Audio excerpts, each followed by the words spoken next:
Welcome back to another episode of the Bearcat Basketball Podcast. I'm your host, Alex Meacham, former UC basketball player from 1997 to 1999 under the legendary coach, Bob Huggins. And I was fortunate enough to wear the iconic Jordan Brand unis during my time. You can find me on social media. I'm on Twitter and Instagram at Alex_Meacham. Meacham spelled M-E-A-C-H-A-M. I'm on Facebook and LinkedIn, just Alex Meacham. I'm on Snapchat at BigMeach41. And thanks to my producer, Stu Holt. And we are now, it's August of 2021. And I still have yet to post a video on TikTok. I'm on TikTok at Alex Meacham41. You know what? I want to go ahead and bring him in, my producer, the Honorable Stu Holt, who I know is disappointed in me because he has stepped up his TikTok game. I have. He's been posting videos, folks, and I've yet, but I have a plan. Okay. I have a plan. Are you about to reveal this plan? Not or is right it like now. a secret plan? Not right now. Not yet. Okay. But soon, during the podcast, I'll talk about it. I have some ideas. I've been plotting. Because I believe, so when you posted your first video on TikTok, you posted a strong video. It wasn't like you just like in Chick-fil-A eating. That would have been great, though. That would have been great. But it was a strong video. It was the tennis one, correct? It was the tennis one, yes. It was the tennis one. So you came out the box strong. I'm not coming out the box weak. That's good. Okay. That's good. I see what you're saying. I see what you're saying. I do. right. You want your first video. So now, since you've said that, what you have done is now everybody's going to be like, well, as soon as he posts his first one, it's got to be great. And then they're going to hate. And they're going to be like, that was weak. You built that up for this week's. But I'll reveal my plan here shortly. You tell me what you think, okay? Today? You revealing today? Yeah. I'm going to reveal okay. it here in a little bit. Oh, good. Very good. And I might need your help. Okay. I might need your help. And you'll understand here shortly. Very good. Stu, I am wrapping up tomorrow my last basketball camp of the summer. Wow. We have done 9 total basketball camps with my organization, my business. We run basketball camps all over the greater Cincinnati area, and we are in the last day. And I'm telling you, man, I have so much fun with these kids during camp. And you know what's crazy is you remember the one episode that we did, and I had you read those names of some of the kids in the camp. I mean, just amazing. And it's so amazing to me. For those that don't work with young people, I mean, some people might have kids, but when working with a lot of young people, you realize, man, just how smart kids are and how much potential. Like, I watch some of these kids, like the camp we're running right now, there's about 5 kids that are around 5 years old, a bunch that are 6, 7.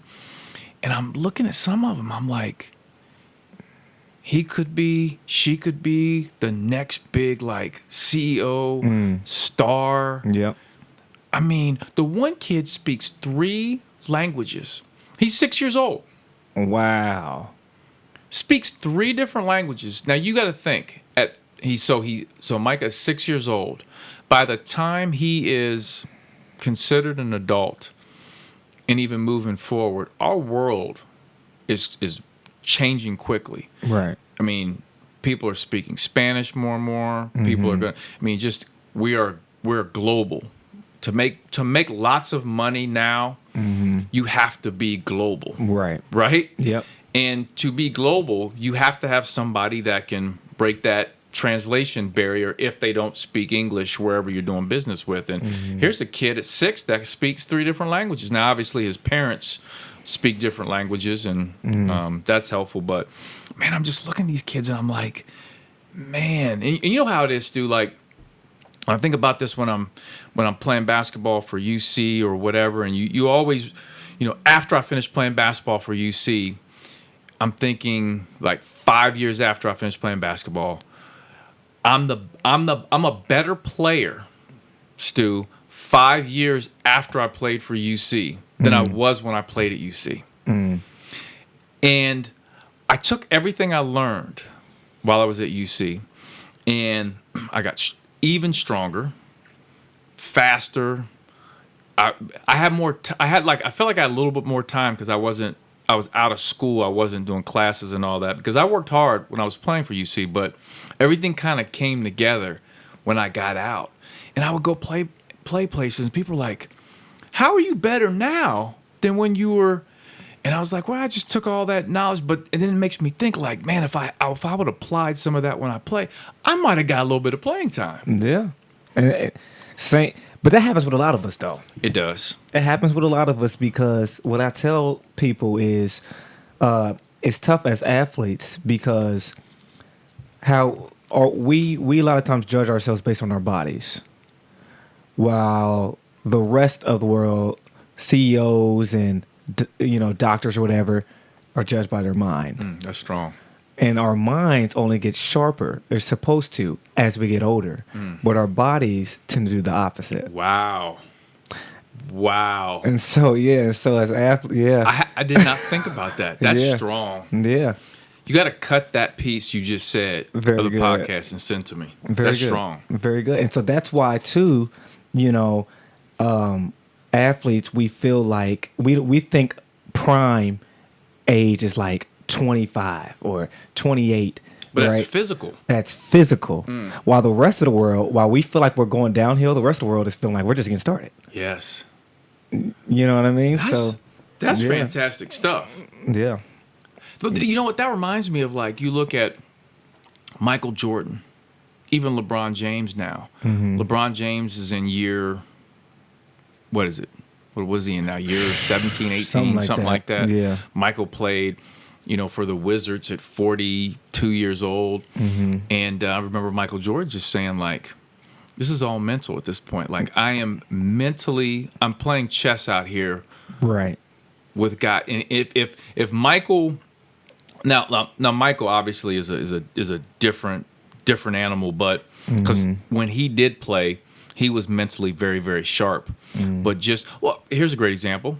Westbrook. When his body starts to break down a little bit, he's going to have to rely on more mental, and he's going to have to slow down. And I guarantee you, Westbrook will be a better player at that point. And you'll think, if he would use that mentality at age 30, whatever, back when he was playing with OKC, just imagine the type. But he's still getting triple doubles. Don't get me wrong. Right.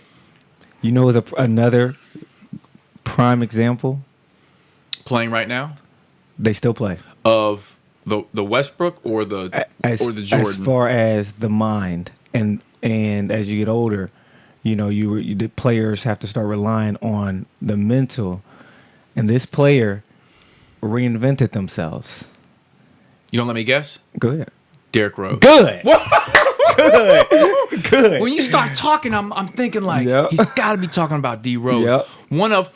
Derrick Rose might be one of the few players in the NBA that I think almost everybody roots for. Am I right or wrong? Man, yes. How could you not root for that guy? Man, what? When they was playing this year, I'm sitting there like just rooting for him, man. Rooting for him because his story and things happen to people. Sure. Right? But when somebody handles it the way that he handled it. How you react to it. Says a lot about who you are, man. And he showed a lot about his character. Absolutely. How he reacted to his situation, man. And he works hard and he stays humble. Yeah, super humble, man. Never hear about problems. Yeah. And you have to think about where this dude grew up. Right. In Chicago. Like, he could resort back when things go, when things get really bad, oftentimes people resort back to the environment in which they grew up, but he didn't do that. So that tells me either, and it could be a combination of two things or one thing more than the other, he could have an extremely strong support system, or he could just be that focused and like that driven. And it could be a combination of the two, but impressive nonetheless. And I agree with you. Like, you look at this guy. What was that game he had where like everybody seemed to be watching and he just balled out? I think I know what you're talking about. Yeah. And everyone's like, I mean, he became the poster child of like everybody loved. Yeah. You know, Derrick Rose at that moment. But I guess, and we just said some really, really good stuff. But back to my camp thing, what I was saying is I'm looking at all these kids and I'm like, you're 5, 6, 7, and like by the time you get to high school, I mean, you could have the world by your hands. Yeah. You know what I'm saying? And I'm like, I know this now, and I see the potential in these kids, but it's hard to tell a 5, 6-year-old, like, you know, you could tell them stuff, but they Stay can't. focused. You know? Right. It's like, what does that mean when like, I'll give you a great example. One of the kids who I think this kid is going to be fantastic basketball player, person. He's got unbelievable smile, personality. And I'm like, I want to tell him certain things, which I try to pump him up. But he rolled into camp Tuesday, and he comes over. He says, Coach Alex. I said, yeah. He goes, look at my Pokemon cards. And he hands me like a whole thing of Pokemon. That's the biggest thing in his world right now. And I'm like, damn, like, which it should be. Right. You know, at 6 years old, I'm not going to say like, listen, if you do this Put and this. those away. Right. You got to let him be a kid. And you have to. But you know something? Because that's part of the process. It's part of the process. Absolutely. Mistakes are part of the process. For all those parents out there, one of the things that I think is important is you have to let your kids make mistakes. Stop trying to shield your child away from making mistakes. What I would do if I was a parent in 2021, if I had a young, son or daughter, I would put them in positions where they could make mistakes, and they have a support system to help them understand the mistakes they made and how you bounce back from that. Because guess what? If you don't learn that now, when you get in the real world, and you've not made those mistakes, now you're talking about depression, mental health problems, drugs, all kind of bad stuff. Right? Yeah, because here's the thing. As we get older, a lot of the things that we deal with are from things when we were kids, Yes. It's from when we were kids. And so if we understand that nobody just becomes the way they are overnight. It happens over time, right? And that's everything. So if we can help these kids learn these lessons early and help them learn how to deal with failure, how to deal with making mistakes, how to correct mistakes, they will be better off, because those things are a guarantee in life. But how you handle those situations says a lot about you. So, I think that's one of the main things we can do for kids, man, is not to shield them away from failure, but to help them deal with it in the right ways. That's great stuff. So think about this.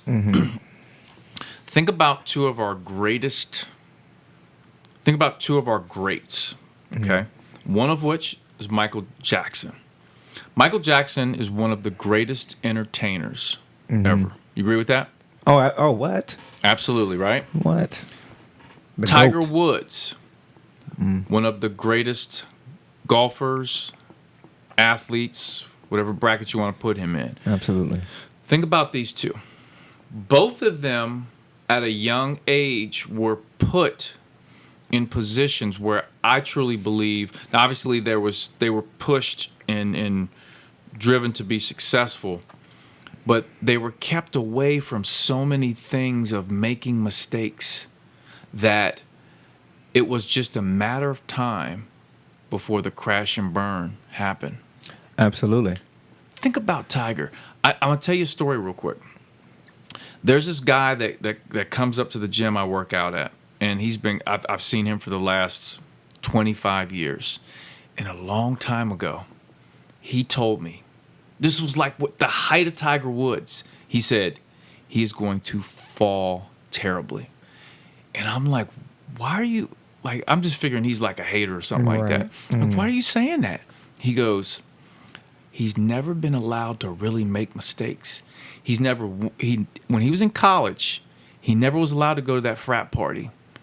He was never allowed to make those mistakes along the way. He was shielded away from those. So when Tiger Woods was at the height, he was a robot. A robot. He said all the right things. He spoke so well. He walked perfectly, everything. And the man goes into Perkins, picking up a waitress, goes and has sex with her in a church parking lot. And everything just goes downhill from there. You know why? He didn't do that in high school. Right. He didn't do that in college where so many others did that. Well, I shouldn't say others were having sex in the church, but you know what I mean. Church parking lot. But here's the thing. Here's what it comes down to. We are human beings. Like you said, we're not robots. Right. Right. So at the end of the day, like you said, if we are not able to be put in situations where we have to learn ourselves, learn about the world, and we're just shielded, like you said, eventually, you're going to be in the church parking lot because... Hey, you know what?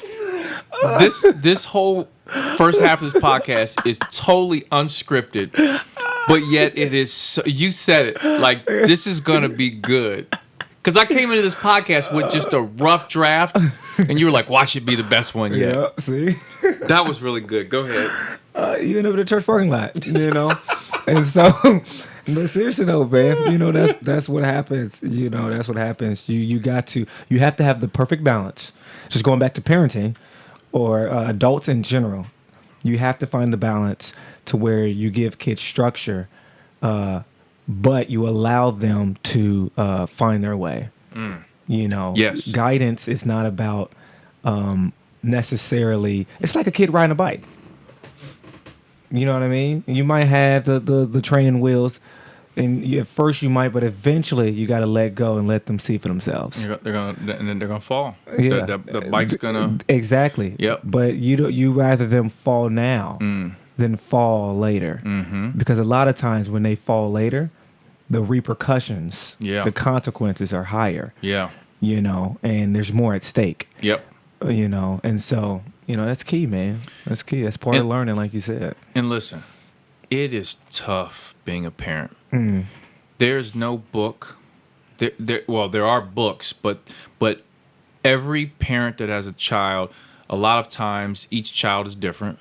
You deal with different situations. Yeah. And listen, I'm not saying that people are purposely going out there trying to mess their child's life up. A lot of them are trying to do the right thing. Like if you look at it like Tiger Woods or Michael Jackson's father, I think they had in most cases they had the right thing in mind. They wanted their child to be great. They had the right intentions. Right intentions. Now there were some selfish intentions there. Like Tiger's dad selfishly, wanted things. Michael Jackson's dad definitely selfishly wanted things, but and I usually try to sympathize for parents because I know it's definitely tough. But I think you have to go and look at, as a parent, you have to go look at blueprints of other successful children and how their parents did things, and maybe steal. Just like a basketball player, Michael Jordan always says he's a combination of so many great players before him.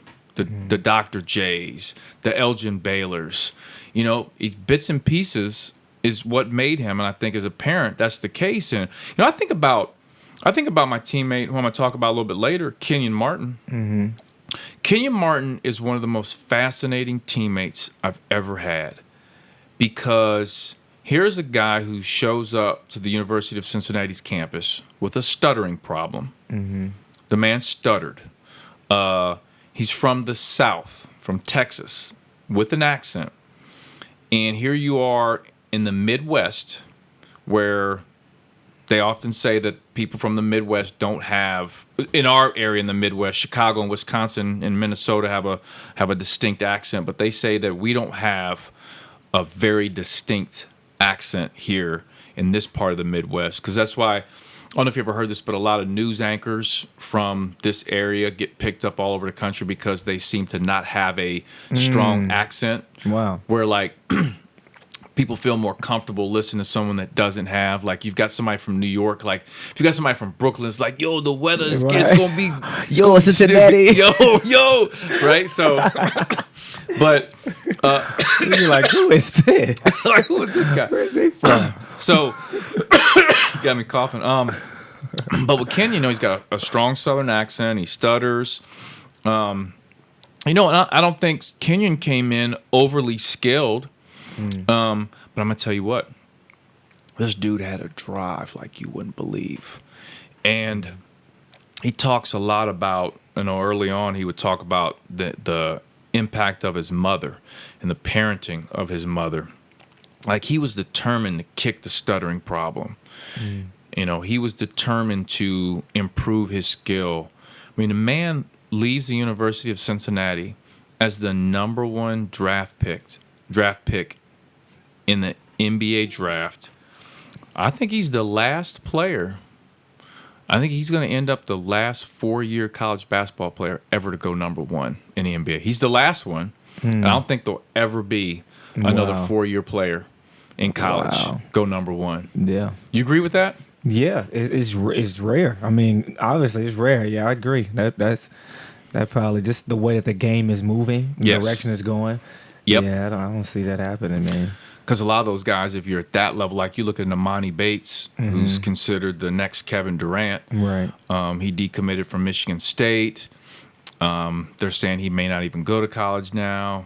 You're going to see more and more of that, especially the guys that are special. Right. That traditional route, like what a Kenyon and others have taken, won't happen. But Kenyon was so self-made. But I was around him a lot, and that drive he had was truly, truly special. And you can tell. Well, not only could you tell, but I know because I was around him. I heard the stories. He had a lot of failures growing up. And those became a driving force. But his mom's support and how she helped him deal with those are what made him better when it came to the like, man, that dude could deal with Bob Huggins. Like, the stuff Bob Huggins was saying to him didn't make him flinch. Like, he dealt with our team and just the adversity we had to fight. He's one of the most fascinating teammates I ever had. I heard one time that somebody was talking about how kids who tend to have parents who don't let them really go outside that much and stuff like that, those kids tend to have a lot of allergies later on, or they tend to get sicker more because they never were exposed to things at an earlier age. Right. You know what I mean? And I thought that was interesting. That is very interesting. That's kind of a that's interesting because that's a life. Yeah, it's metaphorical as far as like, I remember I was talking to a player one time, player of mine. We were coming back from an AAU tournament this year, and we were talking about adversity and how he's going through a lot of challenges and he's had his failures.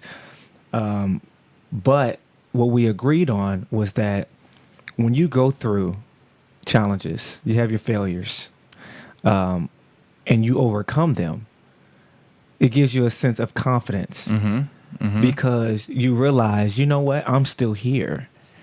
You know what I mean? And this is a phrase that I like to tell kids and stuff like that is expect failures, expect challenges, expect obstacles, but have a greater expectation that you will overcome them. And so I think that but you have to go through stuff to see, like, you know what? I've overcame that. I've overcome that failure. Sure. That didn't take me out. Sure. I was down, but I got back up from that. Sure. And when you're older, you have a sense of confidence, like, whatever comes my way, I'm gonna be able to deal with it. I'm gonna be able to deal with it. Because it's gonna come your way. It's gonna happen. In absolutely. And when you get in the business world, you feel like you can overcome those. And when you have children, you feel like you can impart that wisdom and teach them, and that's good stuff, man. Yeah. I had no idea we were going to go this direction. I know, me either. People are gonna be listening like, wait a minute, is this the? They're gonna be looking at the app like, is this the Bearcat basketball podcast? It's a good podcast. Gotcha. The good podcast. That's funny. No. That's great stuff. You know, and I do want to segue into something. You just talked about talking to the young man from an AU tournament. Mm-hmm. We just finished up our fall AU tryouts. We had our first set of fall AU tryouts from our organization, Shining Star Sports, Sunday. And we finished up on Wednesday, so that was yesterday. So today's Thursday. We finished up on Wednesday. Had over 100 plus kids, 4th through 12th grade, show up, which is truly amazing. And the great thing about it, Stu, is what we're doing with the fall is we're providing kids an opportunity to sharpen their skills to get ready for school ball. Right. So we go up until we finish like around October 13th as a lot of kids start to transition into high school basketball, and you coach at Walnut Hills. Mm-hmm. So they're going to transition into that, and some of the younger kids are going to start their grade school ball. And it's a great way for these kids to build their confidence. Right? Absolutely, man. It's an amazing way, and I think that's interesting that I feel like a lot of kids don't do that. They haven't in the past, but I think a lot more kids are starting to understand the value of fall. But I think one thing we're trying to do is we're trying to keep it fun, right? So like you almost have to have, when you play any sport, you know, it's a grind. You know, when you play for the Cincinnati Bearcats, it is a grind. So when you're finished with, you know, a season with the Bearcats, you need your time to rest, right, and recover. And you also need time to have fun. Yes. So you go and play in the Smith League. Right. You go and play in whatever Pro-Am League or whatever. That's to have fun and really enjoy what it's meant to be, and that's a game. This is crazy. This is crazy because I just had a conversation with a kid about this. The balance. You said a phrase, a 3-word phrase. You said meant to be. Mm-hmm. You just said that, right? Yes. And I was telling him, do not forget what it was meant to be. Mm-hmm. Because it's so easy. Yes. Like you said, school ball and all of that, and playing for the Bearcats, there's a lot of expectations, a lot of pressure, which comes with it. But if you do not remember, you got to be able to remember what it was meant to be. And a lot of times athletes fall out of love with the game because they forget what it was meant to be. Absolutely. You got, this here, this there, and you start looking at all the things that can come with it. You start thinking of what you can gain and start thinking at this and that. I can go here, go there, that you forget when you originally started playing the game, it was out of love. It was out of love. It wasn't out of gaining anything. It wasn't out of this, out of that, no shoe deals, none of that. All of that stuff is good, but something that's good can turn into bad if you put it in the wrong place. Absolutely. So if you try to put something that's a luxury, that's good, into the main thing, now it's not good no more. Got to keep the main thing, Meach. You know what, Stu? This podcast is a free podcast. We might have to charge for this one.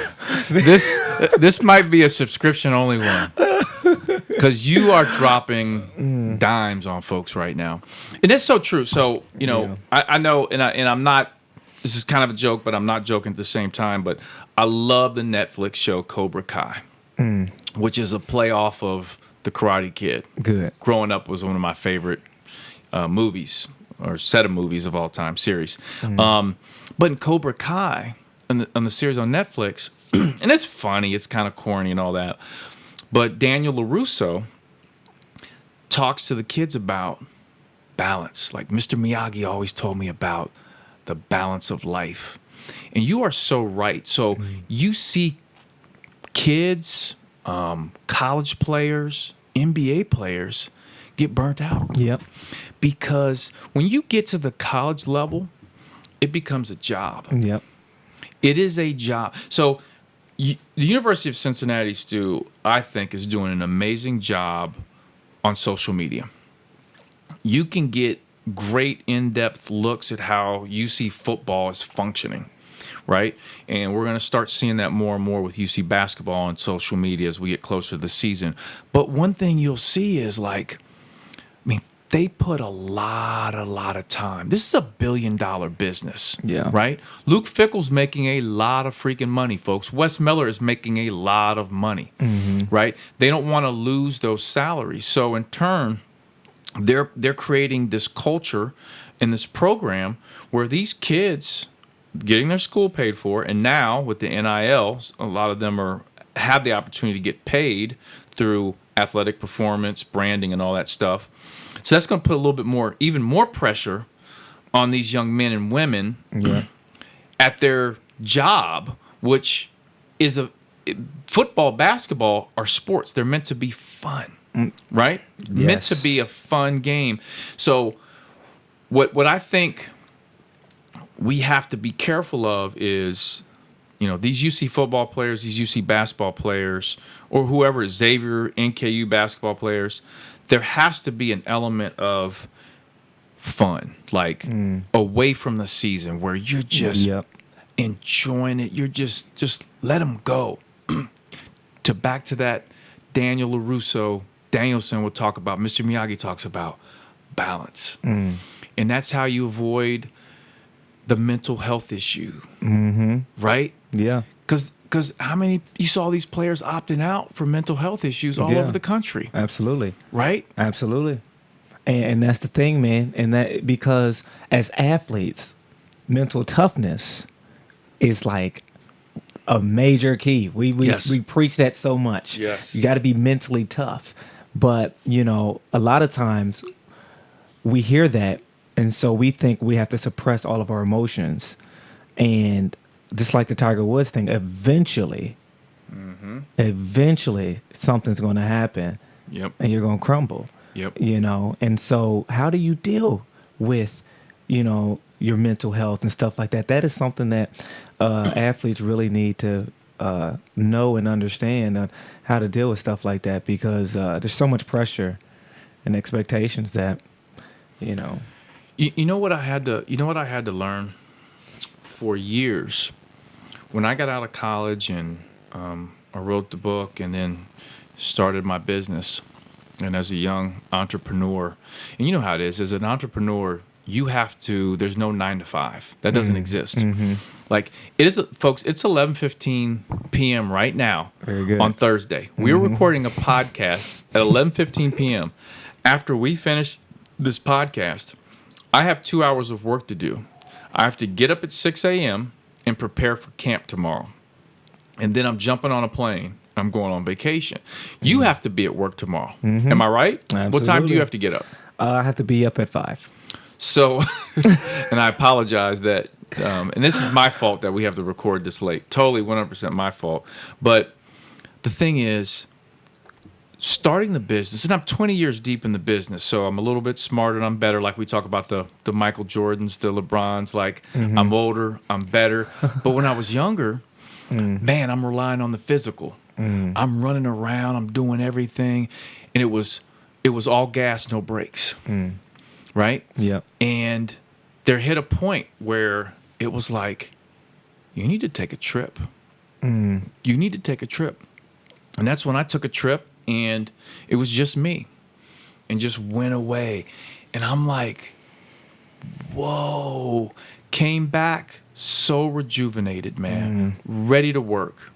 And I was better. I was sharper. Of course. You want to know why? See, this is good. This is good. You're listening to the Good Podcast. This is good. So we have season 4 that we just started. And episode 1 is called, you know what it's called? Step Back. And what I said in that episode is it's hard to be still in a world that never stops moving. Wow. You have to be able to disconnect yourself. If not, you'll get drained. Yep. You'll get drained. And in basketball, you ready for this? Basketball analogy, you ready? In basketball, even the best players have to come out of the game. Yes. And the reason being is a lot of times a player being in a game. So me coaching, I know a lot of times a player will be in a game, and they start to get tired because they start doing things that they normally wouldn't do. Right. And what we call those is tired mistakes. Mm-hmm. When you're younger, you don't realize that. Right. You don't even realize you look different. You're not in the stance like you were in the beginning of the game. You don't realize these small things that somebody who's older and more mature can see, like, oh, he's tired. You see what I'm saying? And that's why, like you said, you came back and you felt rejuvenated because you took yourself out of the game so that you could rest. Sure. And then when you come back in the game, now you're able to be better. Yeah, absolutely. You know, and that's what I try to tell kids and people in general, you know, not just athletes, but entrepreneurs and, you know, parents. You know, a lot of times we do so much that we don't give ourselves time to take a step back. Yeah. That's good. That's good stuff. I like the step back, the basketball analogy. You see the step? You see that? I see that. I like good. that. I like that. And so, you know, we're doing this fall AU, and our goal is to make sure these kids are, you know, having fun. It's a different gear. It's to add that balance. And that's good, man. You know, to their life, right? That's amazing. Because school ball is a grind. I'm telling you, man. It's a grind. High school basketball is now a grind. It's a grind. Oh man, like these kids, I'm like, so some of these kids, wow, they show me their schedule, and I'm like, wow, if you can, I think it's a gift and a curse because, yes, if you can balance school, family, athletics. If you might be think about a kid that plays football and basketball, like a two-sport athlete, right? Yeah, has a family, you know, a girlfriend, maybe a job. You got school, and you need all that to get to college. If you can balance that and find a way to learn to balance that, it's going to help you out later in life. Oh, absolutely. Right? Absolutely. But at the same time, if you're not prepared, the crash is going to be crazy. Yeah. Right? Yeah, because basketball is the longest season too. Yeah. Yeah. When it comes to high school sports, sure. You start in November. Right. Don't have an actual game till a month later, but you're scrimmaging and practicing every day. Yeah. Right? November, December, January, February, and if you are going far, you might even get into early March. You know, but either way, it's probably around 4 months. You know, and that's there's a grind, man. Practicing every day, schoolwork, you know, trying to balance your social life. You know, it's not easy. You know what? Tell me if you agree with this. Mm-hmm. I've always told people, obviously, I think basketball is the greatest sport ever. Absolutely. Okay. Here's one reason why. Basketball is one of the few sports where you can practice almost every element of the game in some form or fashion on your own. Yep. And you don't need a lot of money to do it. You need a hoop, which if you drive around greater Cincinnati, there's hoops everywhere outside. Yep. You can go, I was in Walgreens today, and they got those little cheap basketballs. They're like $2.99. You can get a cheap basketball. You can go and work on every aspect of the game on your own. Yeah. Right? Now, there's going to come a point where you need defense. You need, you know, to do that stuff. But, I mean, so much of it's like you can control a lot of this stuff. You think about, like, baseball. Right. I mean, you need help. Like, you need somebody to help you out with different, right? Yeah. Football. And it's not only that part of it, but it's also I don't know what word I want to use, but it doesn't matter. You don't have to have a lot. Right. All you need is a ball. Right. That's what I was. All you need to own, all you need to own is a basketball. You don't need to own a rim. Right. Because there's a bunch of outdoor courts that you can just go to. Everywhere. Like, you can watch a video, right? Or you can see something on Instagram, somebody do a move, and you could be like, I'm about to go try that out. Yeah. You know what I mean? Right. And that's just, like and you perfect said, it. and perfect it. I didn't do that. I don't know why. Hey. Looking back. There are so many kids that that don't take advantage of them. Now, listen, to 2021, there are so many things that pull young people away from probably what they need to be focused on. There's so much on social media. There's so many things for kids to go to and experience now. Yeah. You know, but if that gives them a balance, then you know it is what it is. But and one thing I want to talk about real quick is there are a couple of things I want to jump into. My organization, something I'm very, very proud of. We recently just had an event Good. on Tuesday. Good. Amazing, by the way. Thank you. So I'm going to tell you the story. Okay. So I have several different business mentors. And one thing that I learned early on was you need to have a diverse group of mentors from a diversity of thinking standpoint.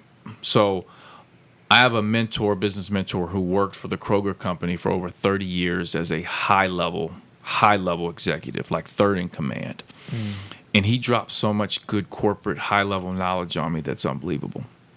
I have another mentor who grew up in Cleveland, okay, in a bad neighborhood in the hood, who basically he moved here, but he's an entrepreneur. He worked in the corporate America, but he's an entrepreneur, turned himself into a millionaire. And the street knowledge he gives me of navigating through life and business is unbelievable. I talked to him 5 o'clock today. And I have several other mentors that, you know, just diverse group of people to give me different things to think about. So sometimes I'll go to all these mentors, Stu, and I'll ask them the same question. And I'll get different answers, but they're really all the same. It's just how they're delivering them, and I compile it, and I bring it together, and I'm like, boom, I got it. Now, I take their information, gather it, and I think, what does Alex need to do? How do I approach this? So, one of my business mentors said to me one day, he says, you know, you have a nonprofit organization. You've been doing it 20 years. You're doing great things, and the kids appreciate it. The parents appreciate it. He goes, but I want to challenge you to think about something. I want to challenge you to take your organization and do a give back to this community through your organization. I said, what? I don't understand what do you mean?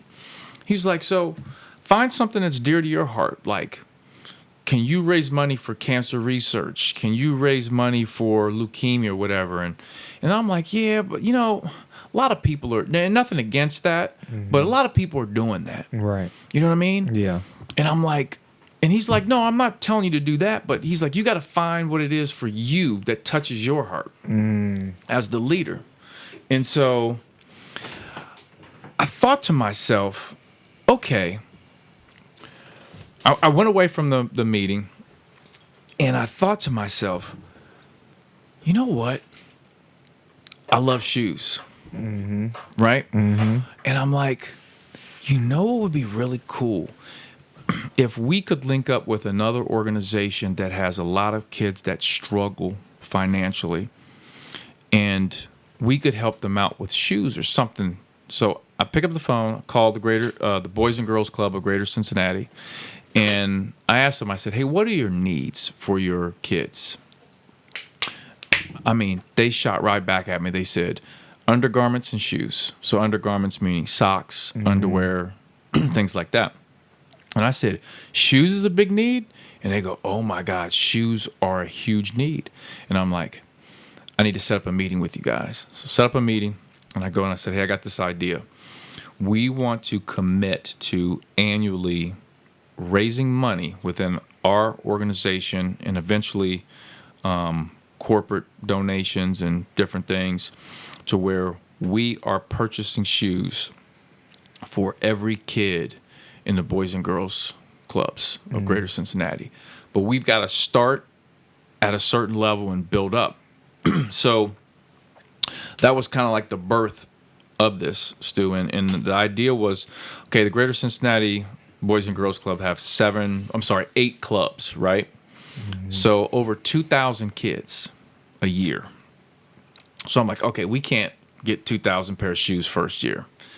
But tell us the club that probably has the biggest need, like which one? And they were like, oh, the one in Avondale. And I'm like, all right, how many kids? They said, we have about 150. And I said, boom, we're in. 150 shoes we're going to get.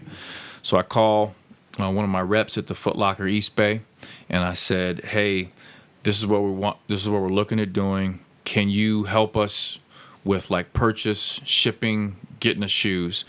And Mark Wharton, who is one of the high-level reps in Foot Locker East Bay, who's a tremendous guy, he totally was in, man. He was like, hey, I love this, and I want to help. Because he actually helps out LeBron's foundation.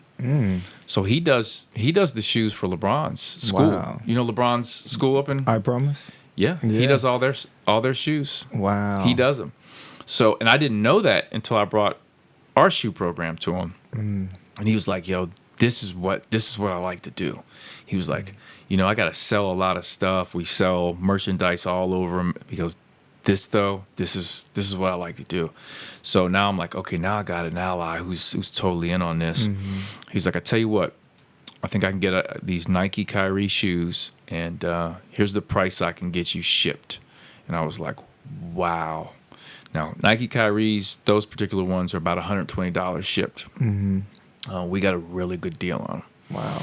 And so I said, all right. So I said, we now need to raise the money within our organization. And our kids are all responsible for donating $60 a kid to go towards helping this project for year one. So long story short, I had to build all this up because I'm very proud about it. You should be. So thank you. You should be, man. I was looking at it, and I was like, wow.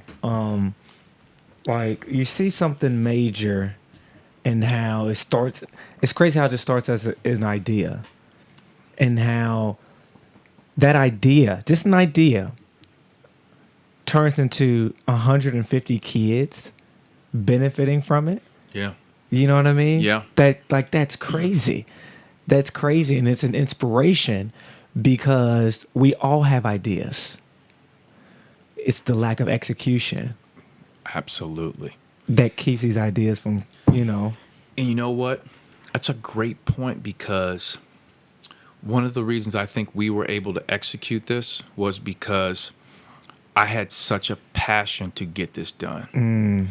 It wasn't a job for me. It was a passion. It's like if I give you a book and I'm like, you got to read this book and do a book report on it. right, You're like, oh, how many pages is this shit? right, But if you pick out a book on somebody you're passionate to read about and write a report, you're like, oh man, this is going to be, So I think I had a different passion of execution for this. And what happened was we got the shoes shipped in. One of our parents of one of our kids said, hey, I want to donate 150 pair of Nike socks through my company.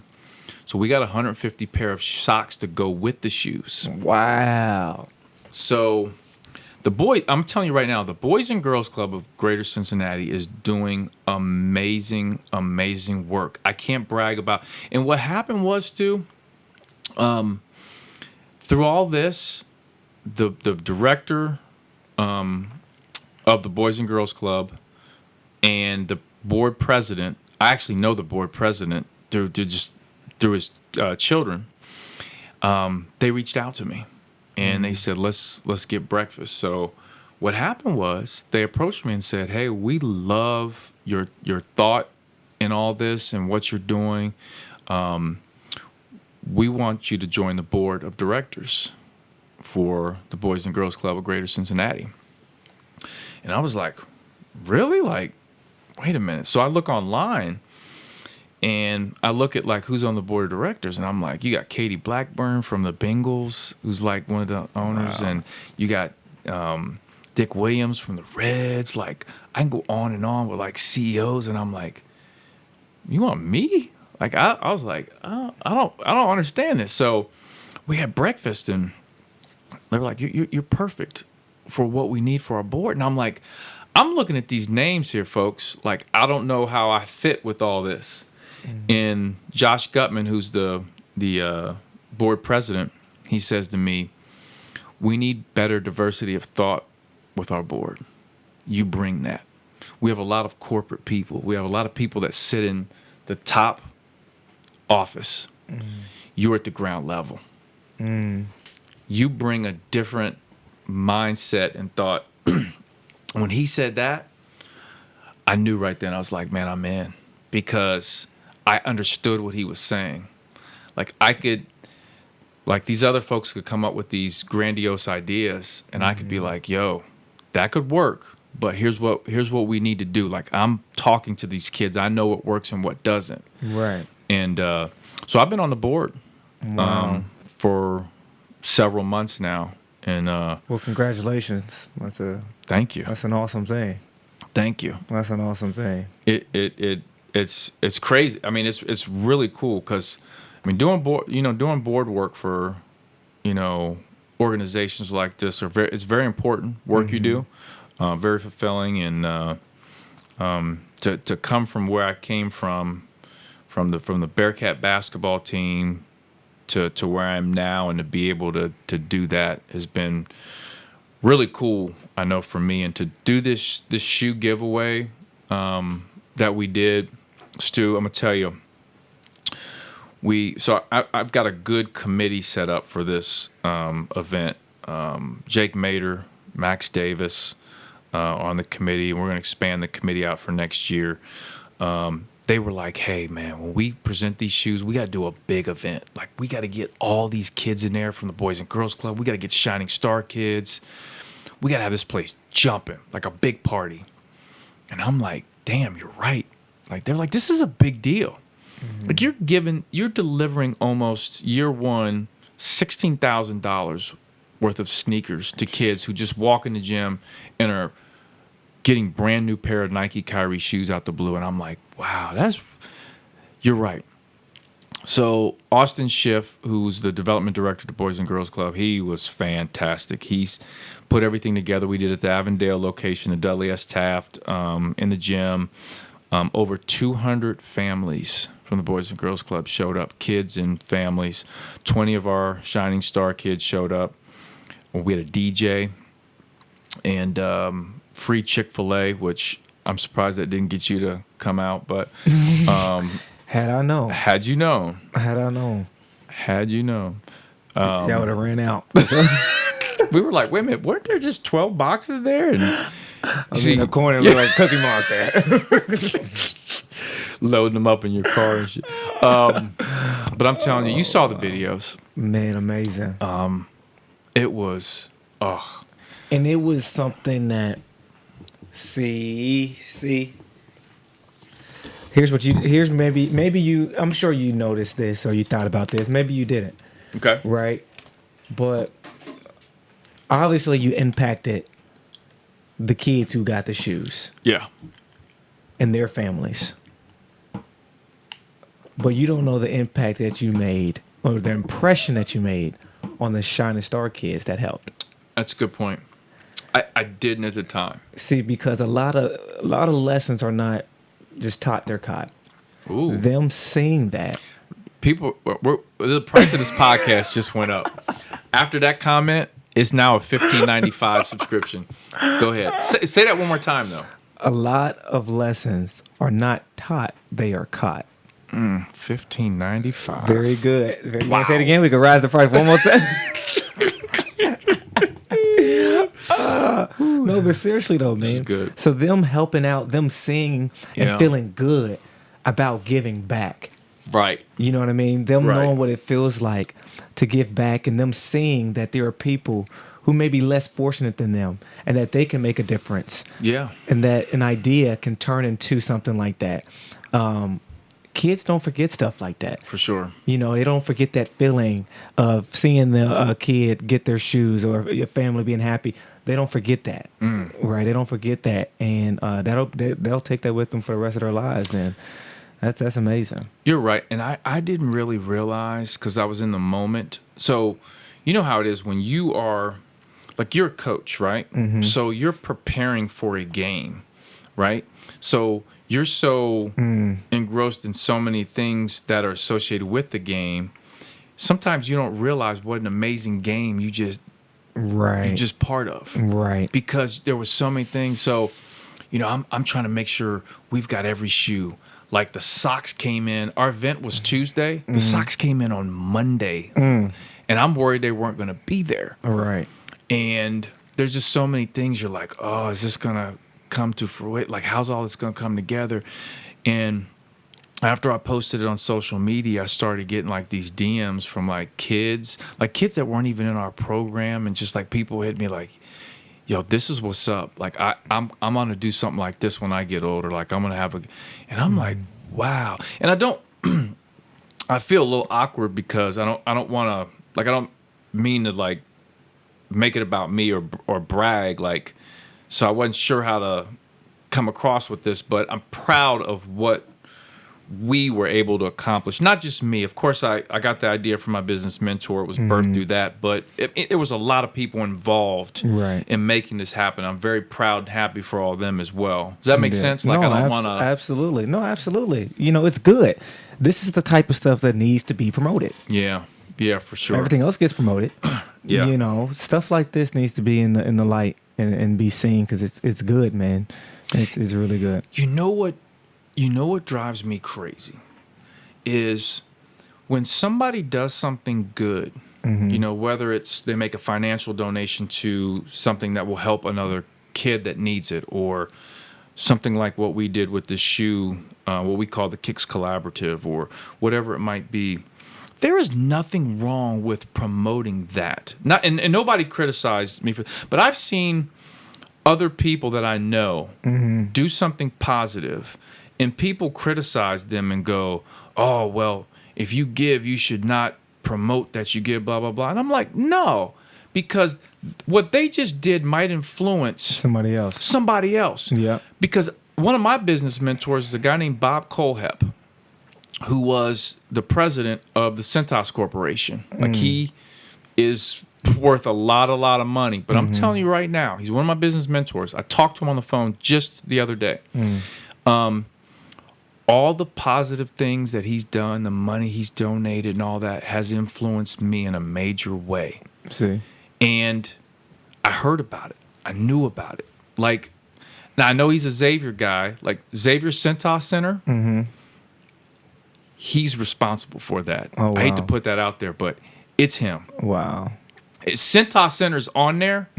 Bob Colehep made that happen. Wow. And he has impacted me from a philanthropic standpoint. And I think when you do something positive, there's nothing wrong with promoting that and saying, hey, let's all, and I think as a community, it helps us do more, and it influences somebody else. Just like if, like Bob Huggins is out trying to raise money to create a cancer hospital for cancer in West Virginia, because they don't have one. And he's trying to raise all this money. Well, I donated. I got my dad to match the donation I made. Right. I told other people so they would give and match. And Huggins called me like, hey, thanks. I appreciate you donating and getting other people to match and blah, blah, blah. That's important. Like, when you do stuff like that from the heart, man, there's nothing wrong with. Here's the thing. This is why a lot of times we feel like there's more bad in the world, there's more evil in the world, because that's what gets promoted more. You know what I mean? Good. Very good. Good is everywhere. It's sometimes just harder to find because, like you said, if you doing something good out there, they're like, oh, look at you trying to be seen doing good. But we don't say nothing when everybody out here posting negative stuff. Yep. That's also influencing people. Right. So why would we not rather influence people the right way? Right. Absolutely. It doesn't make sense. Absolutely. It doesn't make sense. There's so much. You're right. I've always said this. There are so many more good people than bad people in the world. There's so many people doing good things versus people doing bad things. I truly believe that. And we just need to have more conversations and really, like I say, you get the old heads, and I'm an old hip hop head, right? I grew up the start of hip hop, right? Yeah. And a lot of my friends we're considered now old hip hop heads. You know, they listen to the music now and they're like, "Oh, this is all trash," and I'm like, "Yeah, there's some bad rap now, but there's some really good hip hop out there right now." We're just so concentrated on what's, like Yeah. being promoted that you may not like, but you might have to mine and look for it. Right. But there was bad hip hop when I was growing up. I got some of the tapes and CDs. You know what tapes are? Did you cassette? Like Are you old enough to know about tape, cassette tapes? like when you tape something up. No, I'm just playing. Yeah, But you know. yeah. I know you know. There was bad music then, but Yeah.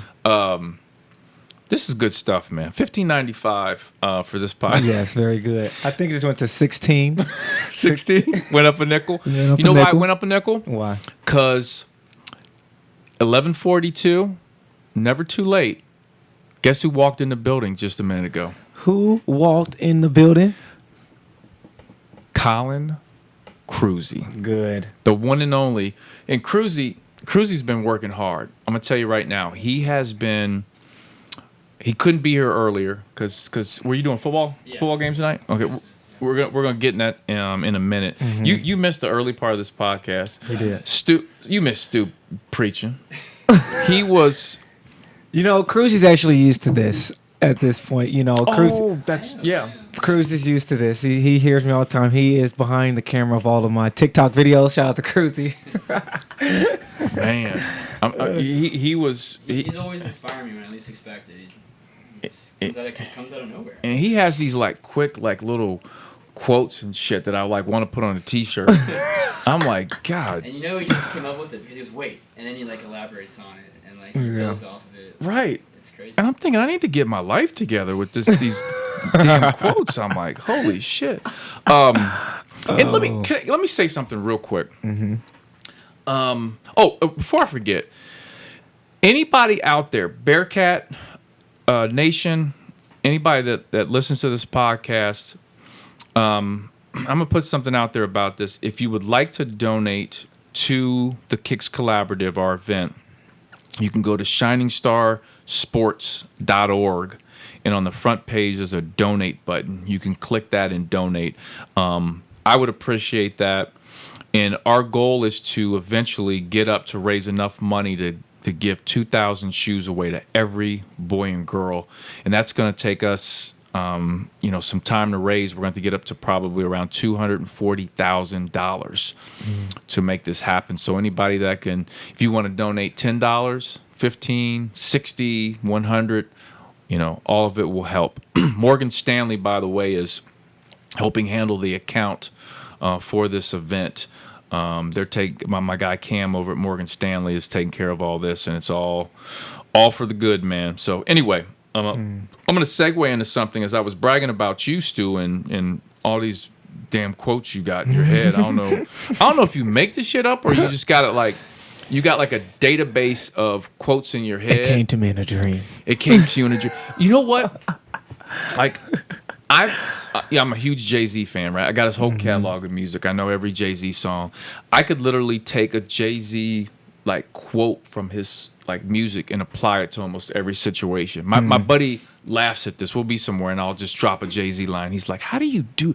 You have that version of what I do with Jay." My shit's not necessarily inspirational. It's it fits the moment, right? Whereas you just will drop some "Life is to be."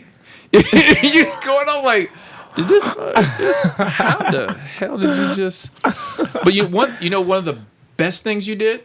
What? We had a meeting right here where we are right now. Okay, in this glassed-in studio where it is kind of spooky. Yeah, it's dark. We were coming up with, for those out there, go to the YouTube page, Shine One Media, and you can see the interview series that we do called What's in Your Bag. And it highlights, greater Cincinnati boys and girls basketball players that have just great stories to tell. And we've had a tremendous amount of success. Shout out to Penn Station for being a sponsor of that. We've had some tremendous success with that. We did season 1. We're going to be doing season 2 coming up. But that name, What's in Your Bag, and the concept was birthed by Stu Holt. Wow. Right here. Do you remember that? I do remember that. I was sitting like right here. Yes. And I think Cruzy was like sitting just like that. And he had a thing of banana bread in his pocket. That's really what sparked it all. Was the banana bread? It was the banana bread. Most of our great concepts, yeah, banana bread is in your bag. Most of our ideas were sparked when Cruzy broke out the banana bread. Banana bread. It just got you guys thinking. Yeah, banana bread makes you think. It makes you think. It brings out the best in you. And here's the thing, like, so you kind of birthed the idea of, hey, so what we wanted to do was, you take an athlete, right? And you see an athlete, like let's take who could I use as an example? Let's say Josh Wiley, who is the tight end for the Cincinnati Bearcats football team, right? He'll be playing in the NFL very soon. He's that freaking good.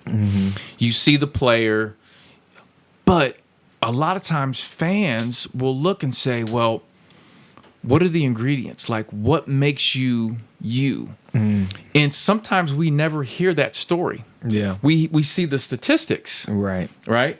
We see he's had this many yards received, yards after catch, all that other stuff.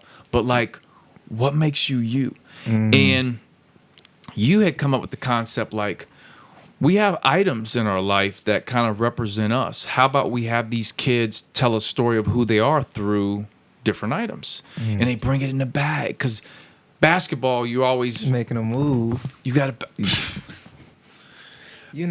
it's... I'm telling you, that was...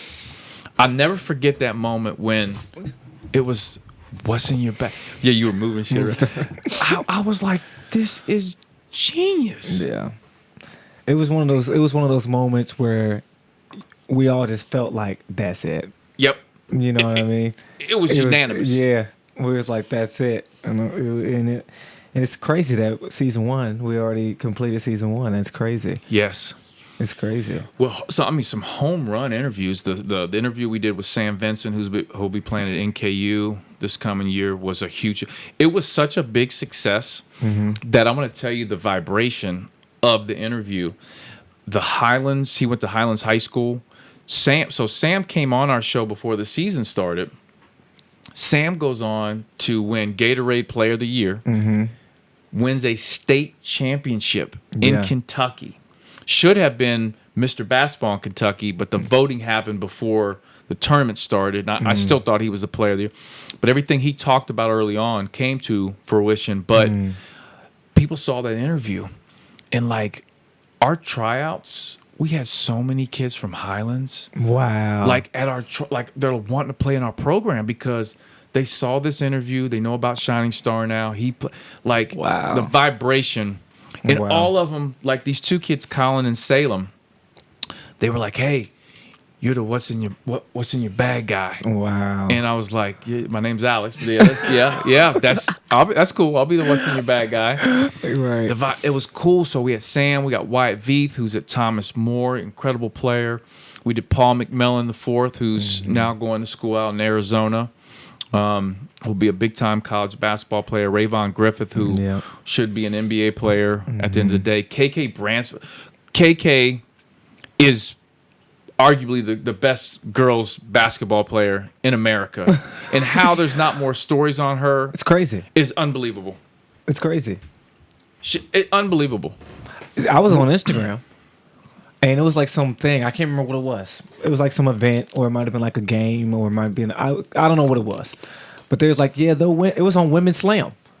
Like Slam Magazine. She was on there? It wasn't she was on there, she was it. She won the thing. Oh, she won I don't know what it was. I can't remember. I just remember going through my Instagram. I'm like, oh, KK Bransford. She'll be one of the most decorated girls player to ever come out of our city when it's all said and done. She's just like...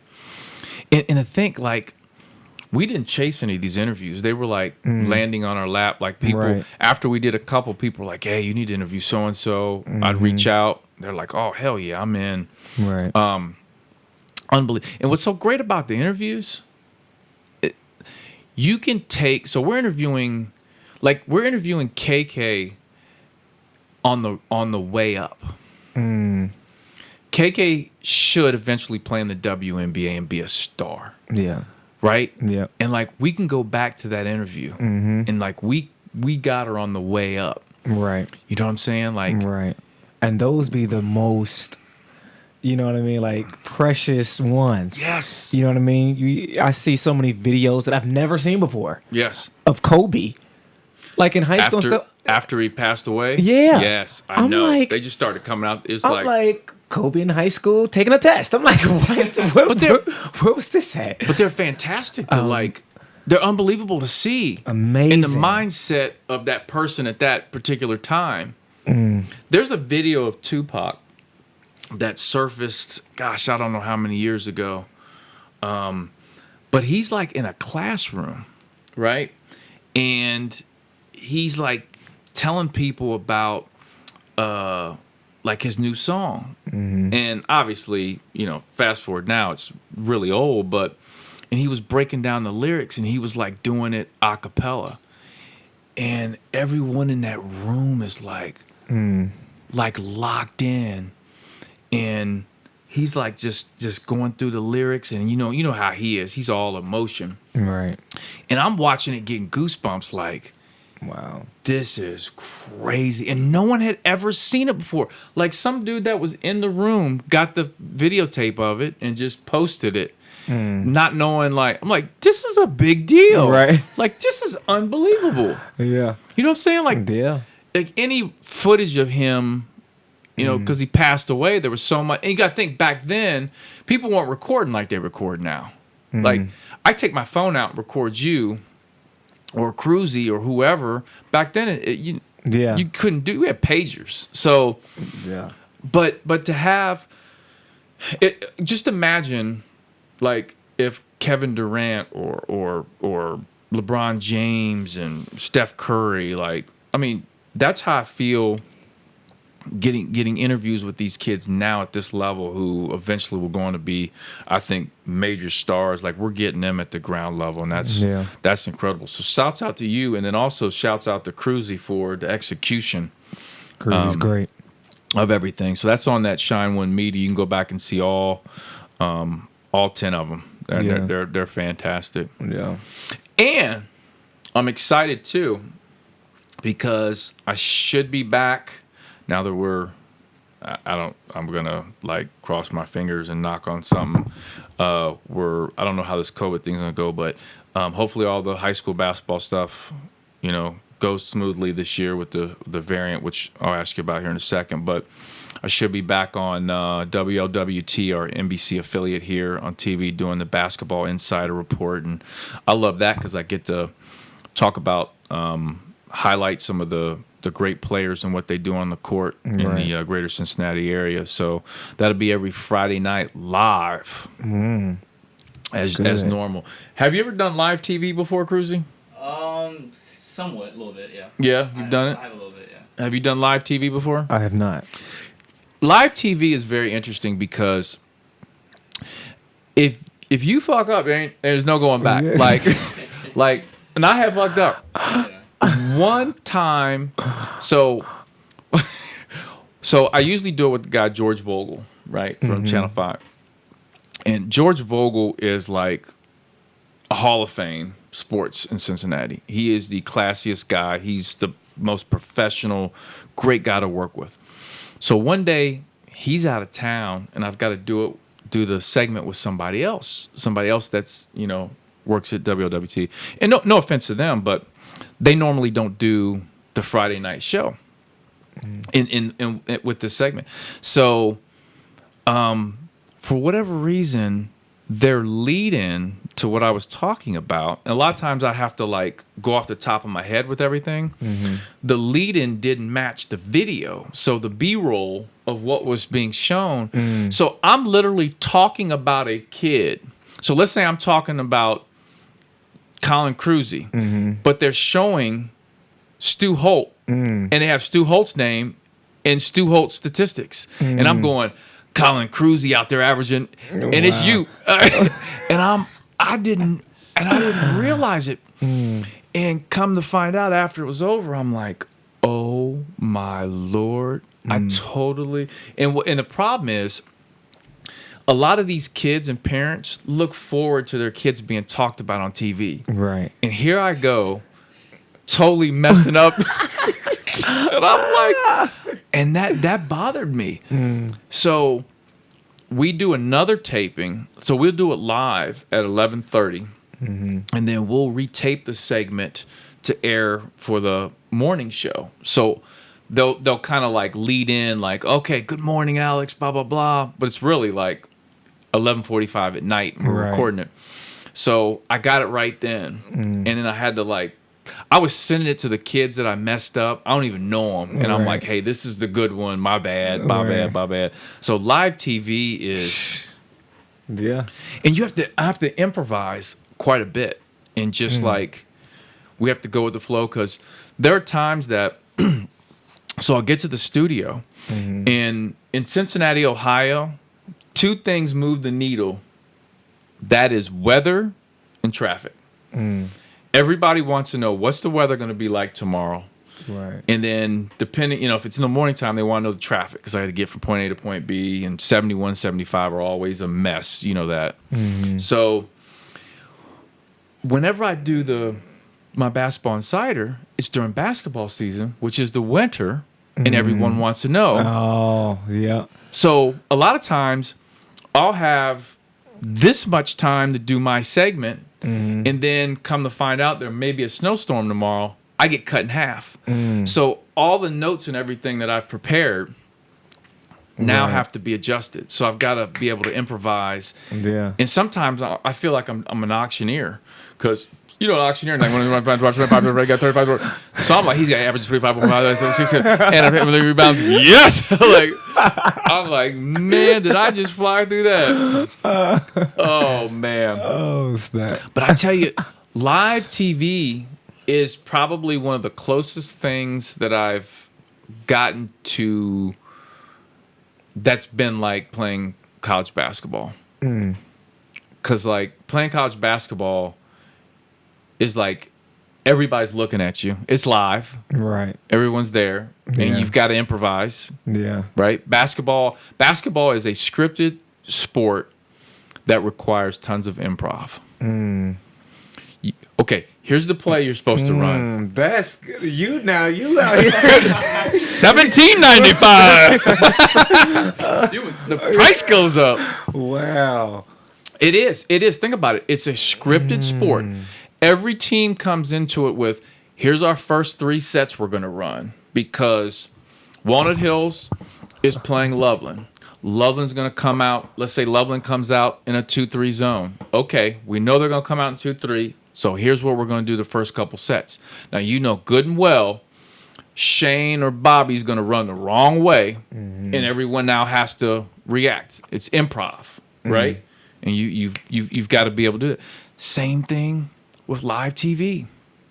And I absolutely love it. There are times before a basketball game, you get nervous, right?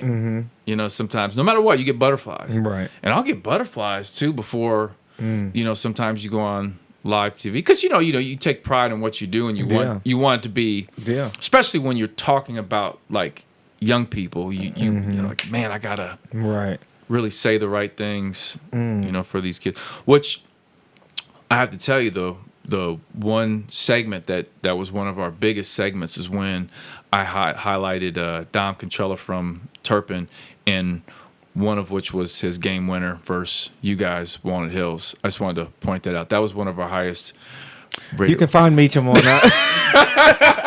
The podcast is over. But so tag on it. Yeah, my bad.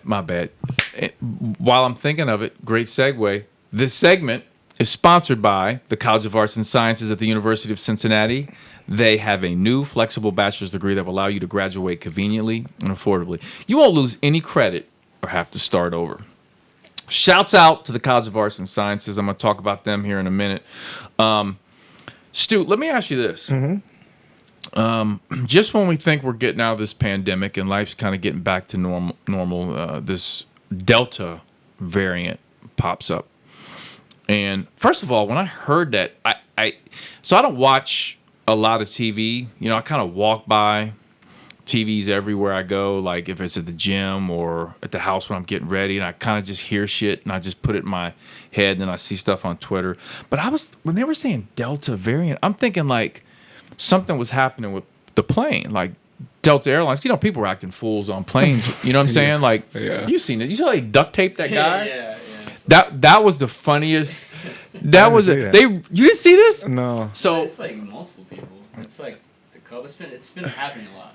Like, So people getting duct taped. It's Stu, happening a lot. Stu, they're in Be the careful, air. man. I know. They're in the air, and some guy's like acting a fool. I don't know why he was. I don't know if it was the mask thing or if it was just. He was drunk and he was like just yelling and not following the mask rule and all that. So they tried to calm him down, and he punched one of the stewardess or whatever they call him. And so one of the guys, I don't know if it was like the security guy on the plane or whoever, he just went and got the duct tape. They got the guy in the seat, and they duct tape his mouth. They duct tape his body. It's on video. It is hilarious. Wow. Like, wow. you just start laughing. I'm like, you know what? He kind of got that though. He got what he deserved. He deserved the duct tape. Dang, But I'm seeing all this stuff, tape. and I'm thinking Delta variant. Like, is this has to do with the plane? Like some, and then it's just like, well, this is another, version of the COVID, and there's supposed to be something else coming in the winter, and I'm like, oh God, like here we go again, and I've got to wear masks when I'm doing my camps right now. Back to that. I mean, what are your thoughts about this in terms of like, winter's basketball, right? Football's starting up. Bearcats start September 4th versus Miami. Wow. I mean, do you see things changing? I don't know. I genuinely don't know. And the reason why I say that is because how could we? No, seriously. This is what I learned. 2020 taught me this. That life is a scripted game.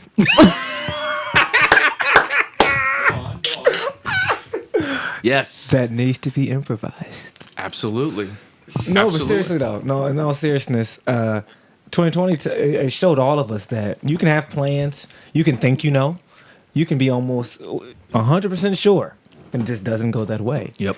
So all you can do is, so for the hoop season, we're going to prepare as if everything is going to be normal. Right. But if we have to make adjustments, then we'll have to make adjustments. We'll have to, but we've already been through 2020, so, we just got to hope for the best. Yeah. You know what I mean? Hope for the best, and because I don't want to see the season get canceled or cut short or missing games. And well, I feel like we know more now than we. So when it first started, it's like, wait a minute, what's going on? Right. I don't understand this. Like, I don't think anybody understood it. People Right. were just kind of like guessing of what's going on. But now, I think we just have to navigate through it. I mean, it's just going to something's going to keep coming up, and we've just got to, in life, figure it out and move forward. And, and the sad thing is UC's football team, this might be one of the best football teams they've had preseason. And, I don't even remember what Tony Pike's team was ranked preseason, but I mean, this team's going to be unbelievable. And it would be a shame if these kids on that team didn't get to experience, a full house of people and, that whole, and Bearcat fans too. Shit, Cincinnati fans, man, just deserve some winning products on the sports, absolutely. Field, arena, court, whatever. They we need that. And hopefully UC football can provide that. And I think everybody's intrigued to see what UC basketball will do this year. with the new coach and everything, which I'll get into shortly. Bengals are starting up. Everyone's interested to see what Joe Burrow's going to do, right? I'm not a Bengals fan, but I'm definitely interested. I hope the Bengals do well. Like, people misinterpret. Like, I'm not a Bengals fan. I get people that hit me up like, "How dare you? You're supposed to be like all in Cincinnati, like I sleep in a bowl of chili and shit." Or it's like, you're supposed to be all in, and like, how could you not like the Bengals? I don't dislike the Bengals. I don't root against the Bengals. My father is the biggest Bengals fan I know. Like, this dude went to the Freezer Bowl and didn't blink an eye. Like, it's the coldest game. You know, he loves the Bengals. So I don't want to see the Bengals do bad because I know my dad will be hurting when they lose. Like, he really does. So I cheer for the Rams. Okay? But I don't cheer against the Bengals. Right. I hope they do well. Does that make sense? It makes sense. You know, I'm just not really sure. I'm just saying. Okay. You know, I'm just saying I'm not really sure because what I thought you were about to say, right, which was going to make everything connect, and I was going to be like, okay, yeah. Okay. I thought you were about to say, when you said my dad, I thought you were about to say he's the biggest Rams fan. And so I was going to be like, okay, so that's how you ended up. So now I'm confused. Okay. You want me to explain? I mean, I think you should. Okay. I'll do a quick half court before the shot clock goes off explanation. So after Ocho Cinco, my favorite Bengals player of all time, Bengal player. Same? Same. After he left, I was out. Like, I stopped watching the Bengals, totally out. He had me all the way in. I'd always been a Bengals fan. Ickey Woods, Boomer Esiason, like James Brooks, all the way back. Anthony Munoz, like, I was all in. Used to go to the training camp and. So hold on. So you used to be a Bengals fan? Absolutely, was 100% in. Now, I do not want to discuss on this podcast my feelings towards the Bengals after Ocho. But I was out.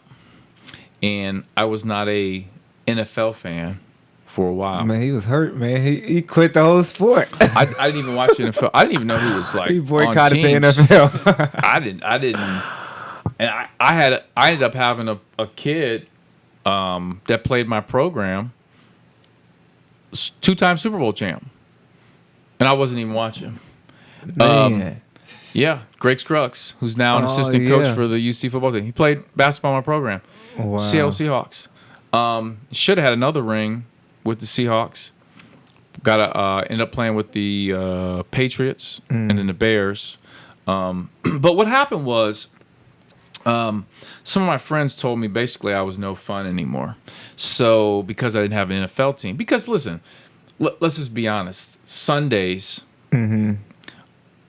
NFL's his biggest church. Right, yeah. Right? Yeah. So on Sundays, you didn't find me. I'll go for my Sunday run. You wouldn't find me on Sundays. Yeah, to keep his mind off of football. He didn't want to think about it. I was just running. So my friends were like, you know, you're no fun. Like, we can't talk trash. We can't do this and that. Like, you don't do fantasy football. I've actually never done fantasy football in my life. And so they're like, okay, here's what we're going to do. We are going to get you a team. It's not going to be the Bengals. We're going to get you a team. And I said, I'm in. So they laid out several teams. How they laid them out was I had a connection with the team somehow, some way. So the teams were the Minnesota Vikings. Okay. The tight end, Kyle Rudolph, played in my basketball program. I know Kyle real well. So I could be a Vikings fan. The Seahawks, okay, because of Greg Scruggs. But he ended up getting, I don't know if he got let go or got picked up by the Patriots. I don't know how that stuff works. But the Colts. And the only reason they put the Colts in there was because easy drive. Colts weren't far away. And then the Rams. My neighbor growing up, her husband's brother worked for the Rams. And I knew him. He played football at Miami Oxford. So I knew him. So he was working for Miami. The Miami head coach, the Rams head coach played for the Miami Redhawks. Did you know that? So McVay is friends with my friend who lives up in Oxford. They hung out, they text, they still text to this day. Wow. So I had to connect. So finally we break it down. We eliminate the Vikings because I knew Kyle was going to eventually get traded. So I'm not going to be like, he's now traded and I'm stuck with the purple and gold. Yeah. And then Greg got let go by the Seahawks, so they were out. And the Colts, like, I just don't like the Colts uniforms. And then those helmets are terrible. Isn't that just like the worst, like the plain? So we went with the Rams. I've been a Rams fan. I watched the games, and now they're in LA. So year one, I was not allowed to actually cheer for them once they selected. Once I got the Rams, because what happened was the Rams, the first year that they selected the Rams for me to be my team, the Rams were picked to win the Super Bowl. And they were like, you can't jump in now. And it would seem so bandwagon. So I had to kind of wait a year. And then they weren't as good, so I was all in. But I rooted for them that whole first year. So I've been all in, man. I follow the drafts. I'm getting some Rams gear. I'll be in L.A. I'm going to buy some more. I'm going to actually go to the stadium here, their new stadium, which is unbelievable. Wow. So I'm all in. And I think my Rams are going to win the Super Bowl this year. I think they got a chance. Depends on how the quarterback does. I think we're going to win the Super Bowl. So is that cool? I mean, that's fine. No, the explanation. That's fine. Whether you agree with the reason, but I mean that. Yeah. You're a Bengals fan? Yes. You know what? Holy shit! I just thought about this. God, I forgot this. We were recording a podcast when Joe Burrow got hurt, and I was talking, and you go. In the middle of the podcast, you put your phone down. You go, I knew it was going to happen. And I'm like, I thought I said some like great stuff. And I'm like, you know what I'm saying, Stu? And you're like, no. Burrow got hurt. I'm like, remember what? That. Wow. But we all knew he was going to get her. Well, we knew with the offensive line, right? Man. Yeah. That's sad. Now. But he's back. Now, if the Bengals bring Ocho back. To do what? They brought him back. No. They brought him back and they involved him in the program. That should be enough for you to come back. They brought him back. He was in the jersey with the cigar. You remember that? You talk about the uniform unveil. Yes. He was a model for the uniform unveil. So you think that's going to bring? No. Listen to what I'm saying. Yes. Would you want him to be back on the squad? No. Listen. You gotta let me finish this All right, one. go ahead. So, see, Cruzy, I'm moving stuff. Yeah. Okay. That's a little inside joke, folks. Never mind. We move stuff when we get excited. So I'm moving my phone and everything around. So if the Bengals bring back Ocho Cinco in some sort of capacity, maybe coach, public relations, where he's living in Cincinnati, working for the Bengals, and he hits me up and goes, Meach, we need you back. I am in. He's got to hit you up, too. So he has to hit you up? He needs to hit me up. Now, do I know Ocho Cinco? No. However, what did we see that one time? Tell the people. I'll tell you what I saw, and I'll tell you exactly. I think, if I'm not mistaken, we were at an AAU tournament. I could be wrong. But I thought that we were at an AAU tournament. Okay. Remember that tournament I saw you and I took a video of Louisville. you? Yeah. Was that Louisville? I think it was around that time. It was at Louisville that you tried to. You tried. I thought I saw Jason Kidd. And as I got closer, I was like, "Oh, that's Meach." But in all seriousness, I was on Instagram and. Chad Ochocinco is actually my favorite Bengal of all time and favorite football player of all time. Wow. Yes. Good stuff. When I was younger, I played receiver. Did you wear 85? I did. Good. Very good. And I took pride in my footwork too. You know what I'm saying? Sideline catches and everything. But so I follow him still because he's also a part of a show that I love to watch, and that's the I Am Athlete podcast with I've seen him, that. B. Marshall, and a couple other guys. But it's a good show. So I follow him, and he posted something on his story, right? And he was I didn't know what it was. I just saw he was like sitting down, you know, like maybe in some chairs in the stands of like a game or something. And I'm like, oh, okay. And I was like, wait a minute. I was like, I looked at the guy sitting next to him, and I was like, Meach? Yeah. I was highly confused. Yeah. I'm not gonna lie. I was confused. A lot of people were. I was highly confused, and I was like, wow. I was like, beaches everywhere. I'm like, there's 10 beaches out there. There's gotta be 10 beaches. No, and I think I talked about this on the podcast one time before. He came to Midnight Madness at UC, and they had me sit with him.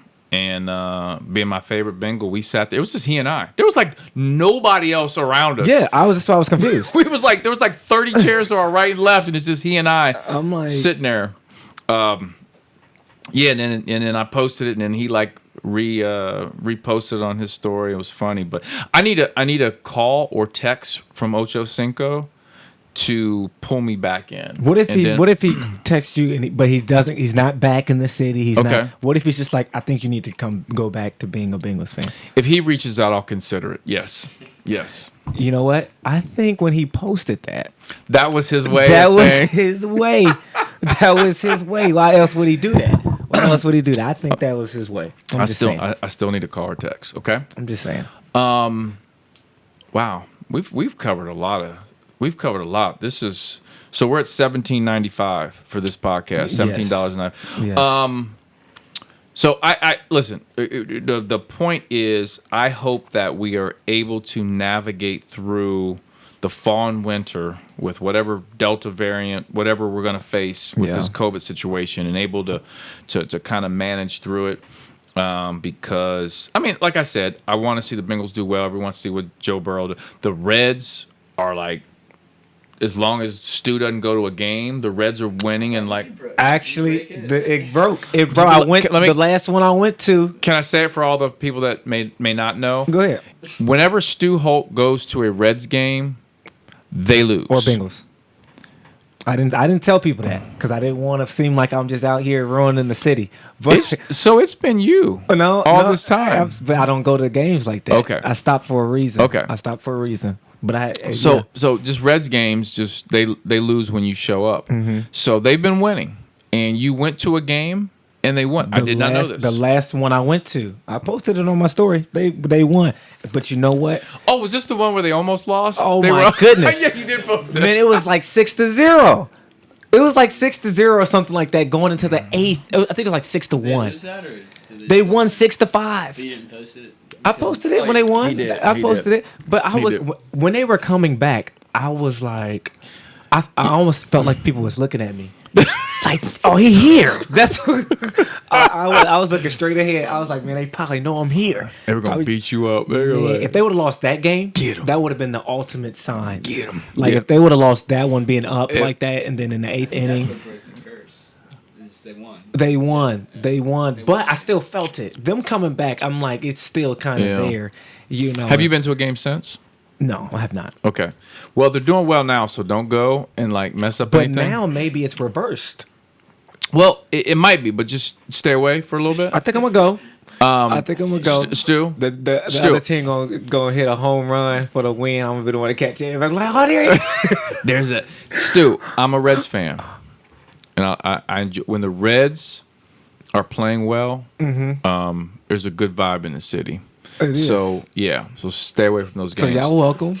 I think the Reds, their last game's like October 3rd or something like that. I think the season's coming. Hopefully they can keep winning. I'm not sure how many games out they are right now, but No, I thought it was 1.5. yeah, they were.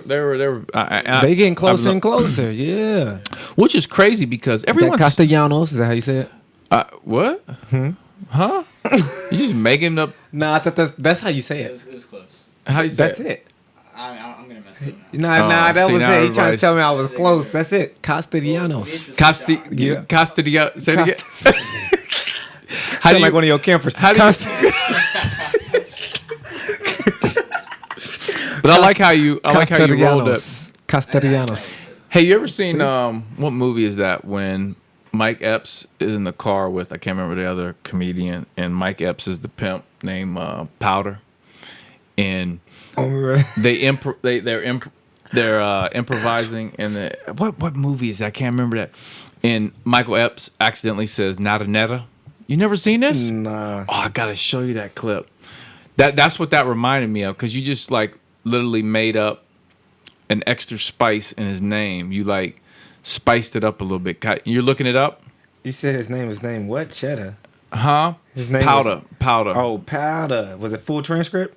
Huh? Never mind.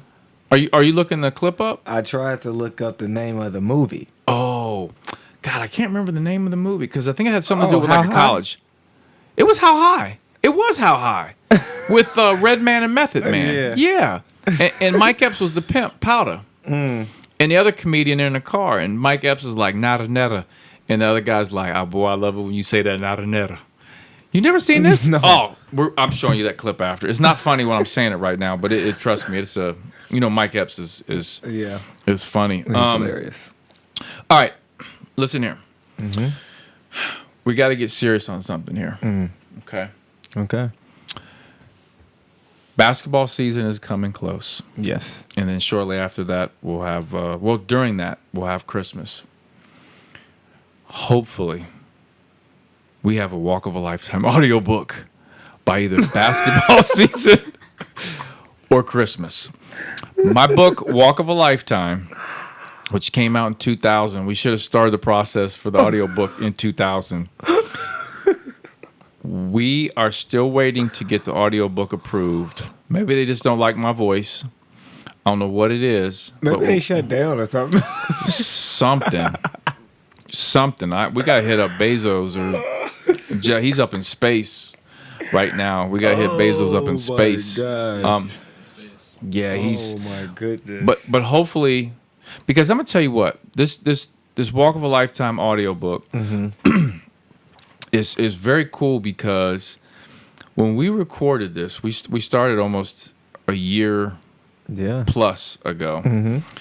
When we were recording it, and Stu, is producing it, and he's hearing some of the things from the book for the first time. He said, "Man, this is amazing." He said, "Man, this is good stuff." And I just can't wait for like those who haven't read the book, that prefer listening to stuff on audio, to actually hear the stories of the Bearcat times, and just some of the cool stuff in the book. Because when we were recording it was very good. It was very good. It was powerful, and like I told you before, everybody should listen to it. But man, if I would have been able to hear that when I was a young athlete, we would understand that for all of us, it's a walk of a lifetime. So absolutely. I'm gonna tell you what. Good, man. I'm telling you, it's really good. Thank you. Really good. Thank you. I tell you what's also very good. The video rollouts that Cruzy has put together that we're going to launch with this book. When I saw the first clip, I was like, man, this looked like daggone, a Netflix special. It was powerful. Like, I have them all on my computer, and I'm like, I can't wait for the day to roll out. It's coming. I hope so, because, and then we're going to do some giveaways. Yeah, look, I'm going to say this. It's going to happen. Because either one, they're going to approve it soon and very soon, or two, Stu, Meach, and Cruzy will be taking a trip to the headquarters. We're going to go to Seattle. No, we're not going to outer space. Cruzy said outer space. No, we're going to go to Seattle, which in some ways, parts of Seattle is like outer space. Yes. We're going to Seattle. And we're going knock on some doors and move some furniture around. We're gonna have to do something. Yeah, we're gonna move some furniture. We're gonna have to do something. 'Cause I- it's that good. I agree with you. It's that good. And I'd like for it to come out right around b-ball season because that's it would be the perfect timing for that. So we're gonna do some giveaways too. I got some cool giveaways that are gonna roll out with the book. So I think it'll be really good. Speaking of cool giveaways, you know what I decided that because the podcast, the numbers are great. The numbers keep growing, man. Thank you. Shout out all the Bearcat fans that have been listening to the podcast. So we have our own apparel group. I have a graphic artist. Shout out Glenn Riley, best graphic guy in the country, hands down. Glenn's so good. Let me tell you what. Jay-Z's people reached out to Glenn to do a painting. They wanted a painting for this festival they do in Philadelphia.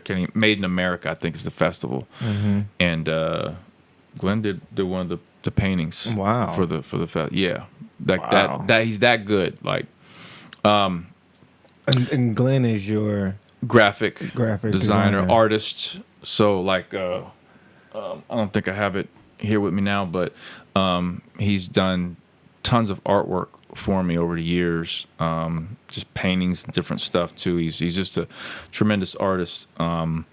But so he's in charge of the creative, control of our apparel line. So for example, we have our Shining Star basketball program.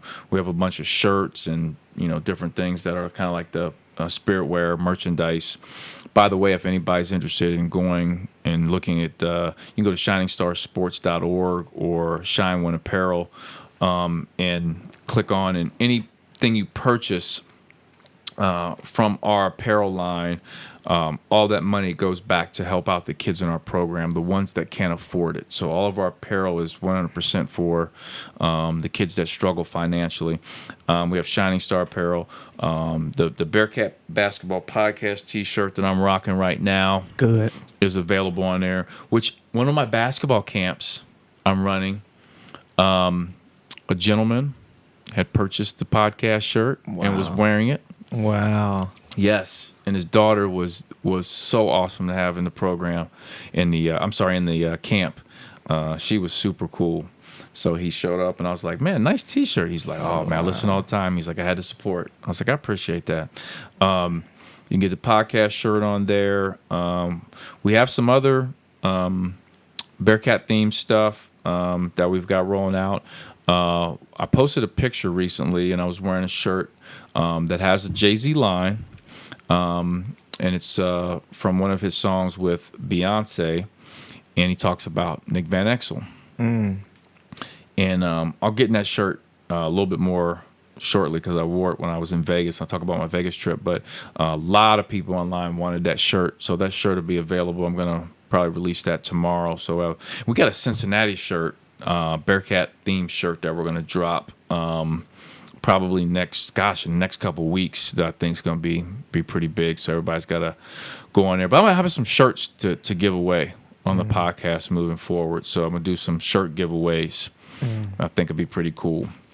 And then we'll do it, we'll talk about this here in a minute, but we'll do it Mios too. We'll do some shirt giveaways.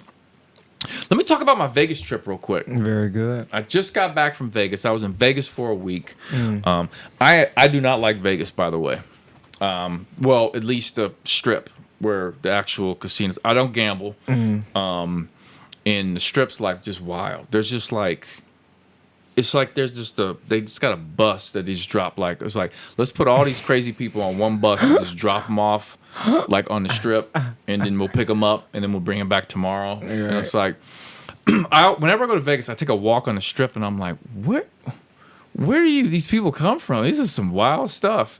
But I stayed out in Henderson, which is like 30 minutes from the Strip, and Henderson was beautiful. My hotel was off the hook. Shout out Jay Thomas for hooking me up on the hotel, by the way. He's good. He does a great job. He's the hotel guru. He is. The hotel, man, it was in like this private, I forget the name of the little community.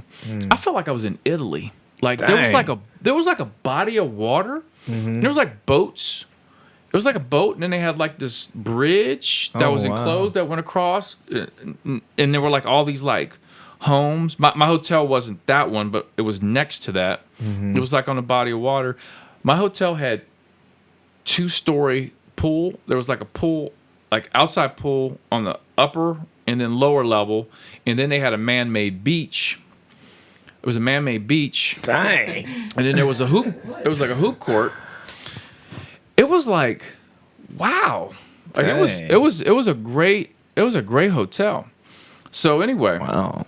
Oh, when I get to the hotel, I got there. I took like an early flight. Get there early in the morning, and I go straight to the pool. And I'm telling you, man, there was nobody. Because I got there on a Monday. There was like nobody out there. The lifeguard fell asleep. And he was like a high school kid. They didn't start school till like they probably started this week. But when I was there, they didn't, because I ended up asking him. But he was up there, he was like nodding off. And I'm like, this dude's about to fall in the water, like out of the life chair. So I go out to swim in the pool, and he's up there, and I'm like, hey, bro, are you okay? He's like, nah, man. He's like, I can't. He's like, you've been the only person here for hours. And he's like, you might be the only person for a while. And he's like, I'm falling asleep. But anyway, it was so private. I mean, not private, but it was just, there was not a lot of people there. Like they said during the weekends, it gets crazy. People start coming in. But I was there Monday through, and I left out on Friday. So I was Monday through Thursday. There was nobody there. Right. But anyway, I did a couple things while I was out there. One of which was I went to the NBA Summer League. Good. I'm going to tell you what. I have been to a lot of basketball events, Stu, Cruzy.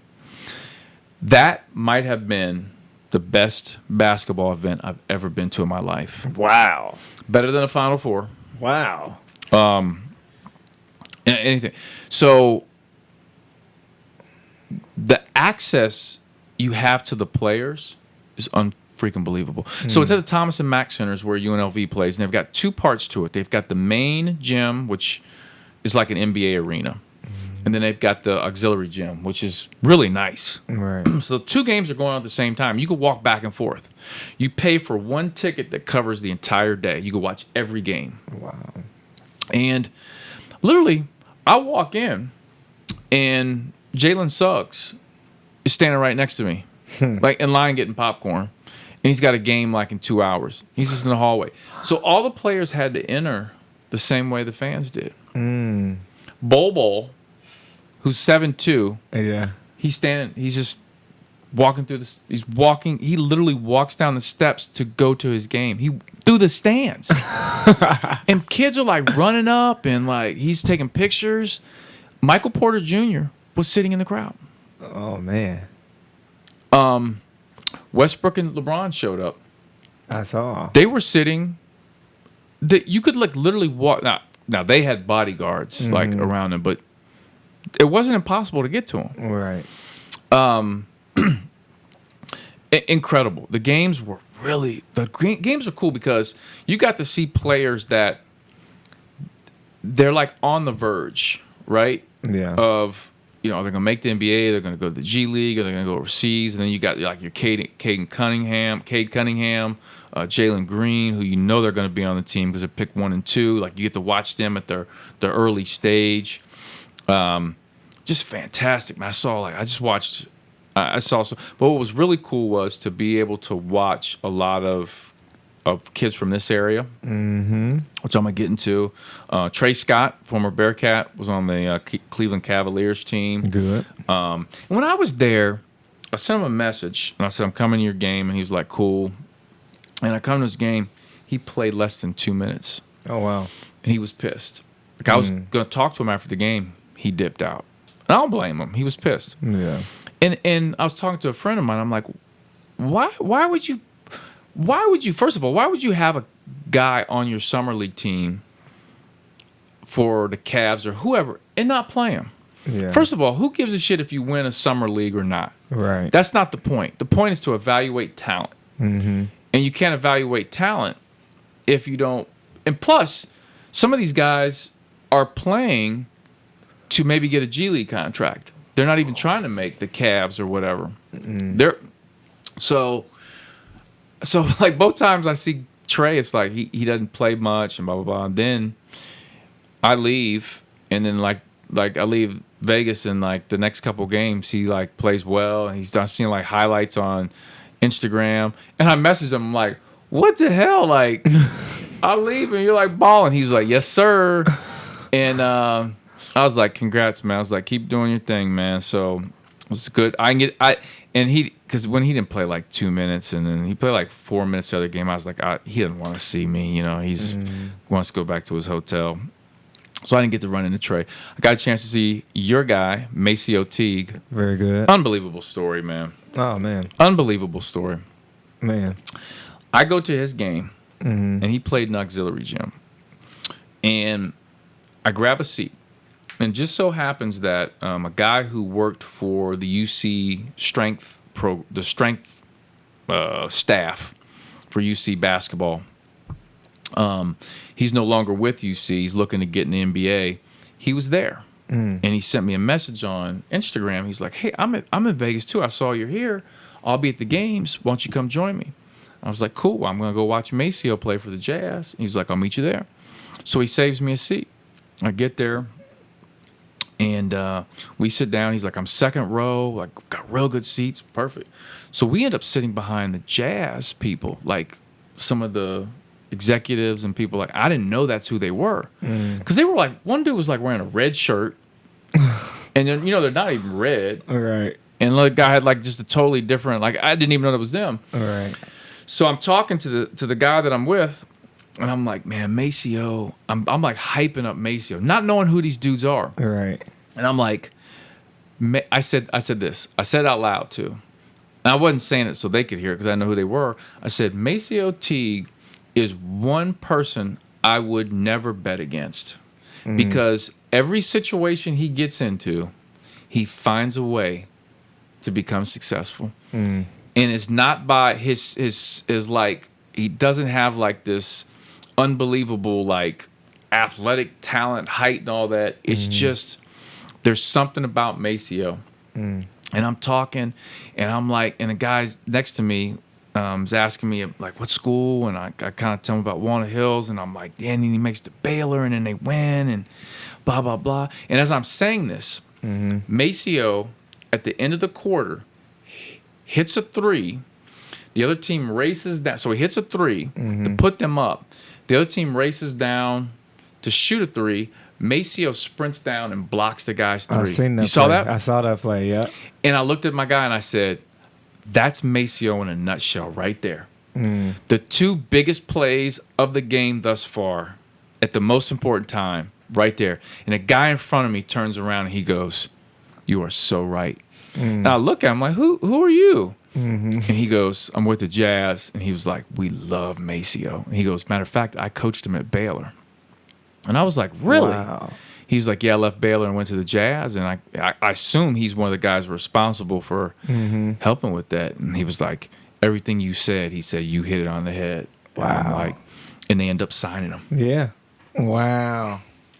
Amazing. Amazing. Wow. So Maceo,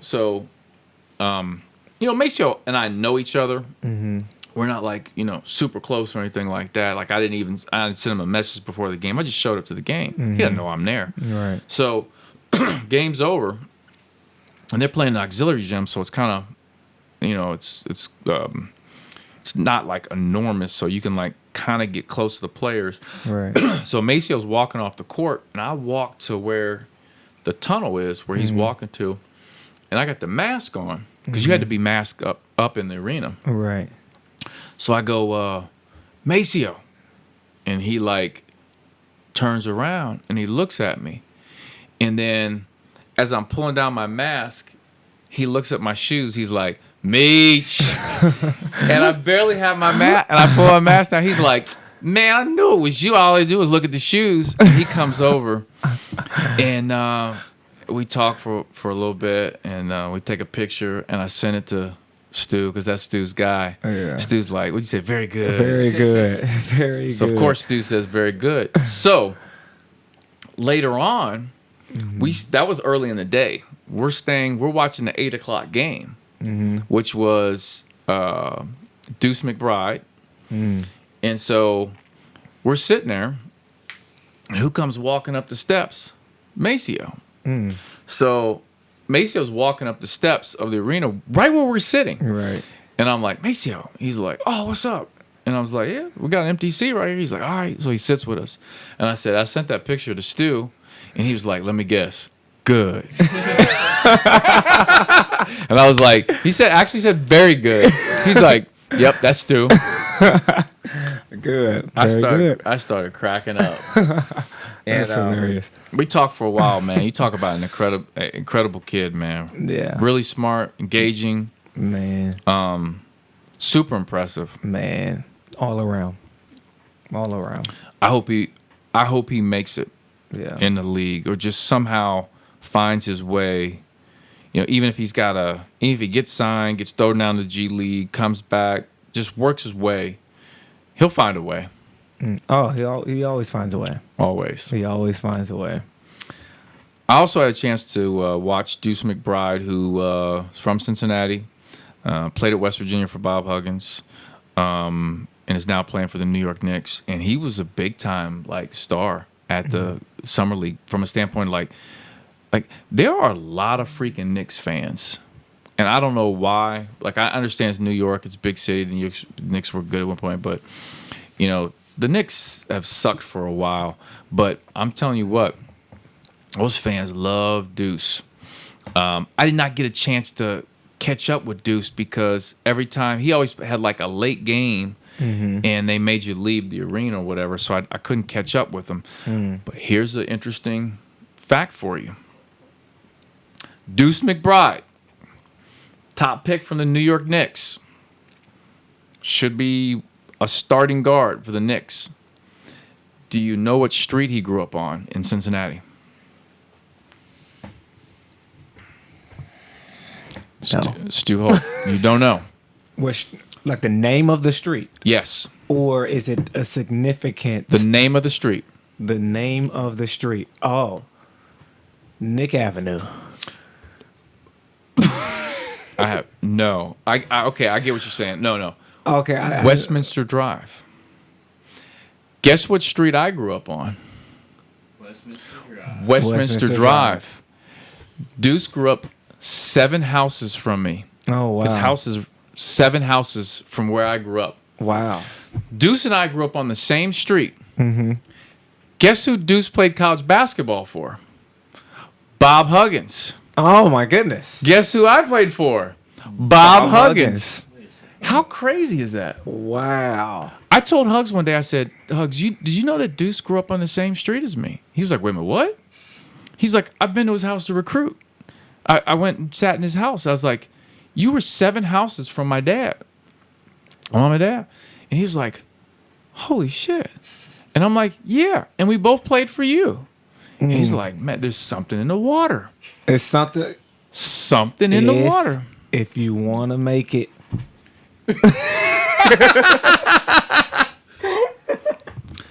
Isn't it crazy? It's crazy. I'm about to move. I'm about to move. I think it's too late for you to do. So it's never too late. It's never too late. But the hip Huggins up now. Yeah, guess what street I live on. Hugs, I live on Westminster Drive. But gosh, I mean, I'm so happy to see Deuce and his success. Also, Carlik Jones. I did not get a chance to see Carlik play because the 2 days that I went, the Mavs had off nights. And the other 2 nights that he played, I couldn't go because I was getting a new tattoo. You just get a new tattoo. And your tattoos look great. Thank you. They look great. They look amazing. You know, it's very well done. I see it's peeling, still fresh. Yes, it's peeling right still now. Still fresh. You know, I know it had to hurt though. I'm gonna tell you right now. So I've got my entire left arm now is covered and in my left chest, and this sitting took 11 hours. I had part of my arm done before the pandemic, and that took 12 because part of my back's dead. So 11 hours. I'm gonna tell you right now, Cruzy, That shit hurt. I saw a little on your elbow there, so I know that's like. Oh yeah, he got on his elbow to get it right. Oh, the elbow, the chest though. Oh, it's worse. The chest was the worst. The worst thing I've ever had tattoo wise. Yeah, it was. Well, on the, as you can see, I've got right below my in the middle of my chest, kind of the upper part of my chest, below my neck. I have a charm, which was my great-great-grandmother, who was an American Indian. She would wear this charm in the pictures that I saw. So I got that tattooed because I showed you a picture of her. I look like her. Yeah. So I have that tat. That hurt. I was like, I thought looked like that would hurt. Oh my God. I thought I'm going into it. I'm like, this is such a great idea. I'm getting my great-great-grandmother from like 1912, like a picture that's in my house and the charm of like her tribe or whatever. And I'm getting halfway through that. I'm like, man, this was a terrible idea. That's not really on your chest or nothing. That's like no muscle. It's like that's like by my neck. Yeah. Like Yeah. Collarbone, right? Yeah. That's right here. You see it? Yeah. Yeah. That hurt. Ooh, That would. Yeah, that's not a. That's That didn't feel. I don't know how some people do the other stuff. Like if I have on a long sleeve shirt, you don't know I have tattoos. Right. But there are people that have them up their neck, on their heads, and just. I'm like, you on some stuff that you don't feel like. I don't mean that if anybody's listening that has that stuff, but like you have to be on something else to because they didn't have nothing for you. So I'm 8 hours into the tattoos, cruising, in pain, and my tattoo artist goes, "Hey, do you want any numbing cream?" I'm like, "Huh? You had numbing cream this whole time?" And I'm sitting here, I'm shivering. I'm literally shivering from the pain. And you know the I guess the office we were in to do it, which was a really nice place. I was getting the tattoos done at. It was cold. It was like chilly. They kept the room. Also, it was cold. That's why you. It was cold. No, I was shivering. Well, one, it was cold, but from the shock of just the It constant. probably wasn't even cold. You probably was just in shock. That's what I'm saying.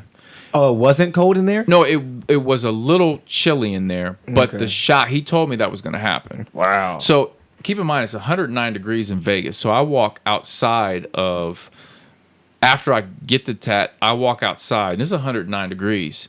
I stood in front of my car, just with my arms out and my eyes closed, just taking in just like thought, like It's probably like, oh, it's one like of them crazy 50 people in Vegas. They thought I was on that bus that dropped everybody off. Oh Like, man, I the was bus waiting must have forgot.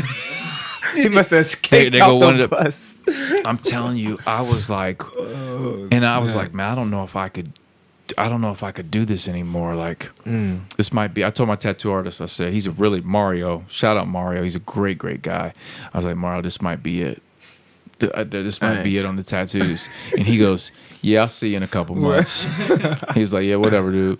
But anyway, on the side, you know what that is, Cruzy? On the side there? Oh, of course I know what that is. What is that? That's it's from the Jordan Unions. Yep, You see? the Jordan. So every inch of my tattoo has to do with either my family or my life's journey, and I have the 4 blocks from the side, the iconic Jordan uniforms from my Bearcat time. That's amazing. And here's one thing I didn't tell you this yet. You guys see this here? Yeah. So I'm a big polka dot guy, but that is a play off. You can't really tell, but it's a play off the top part of the sea paw.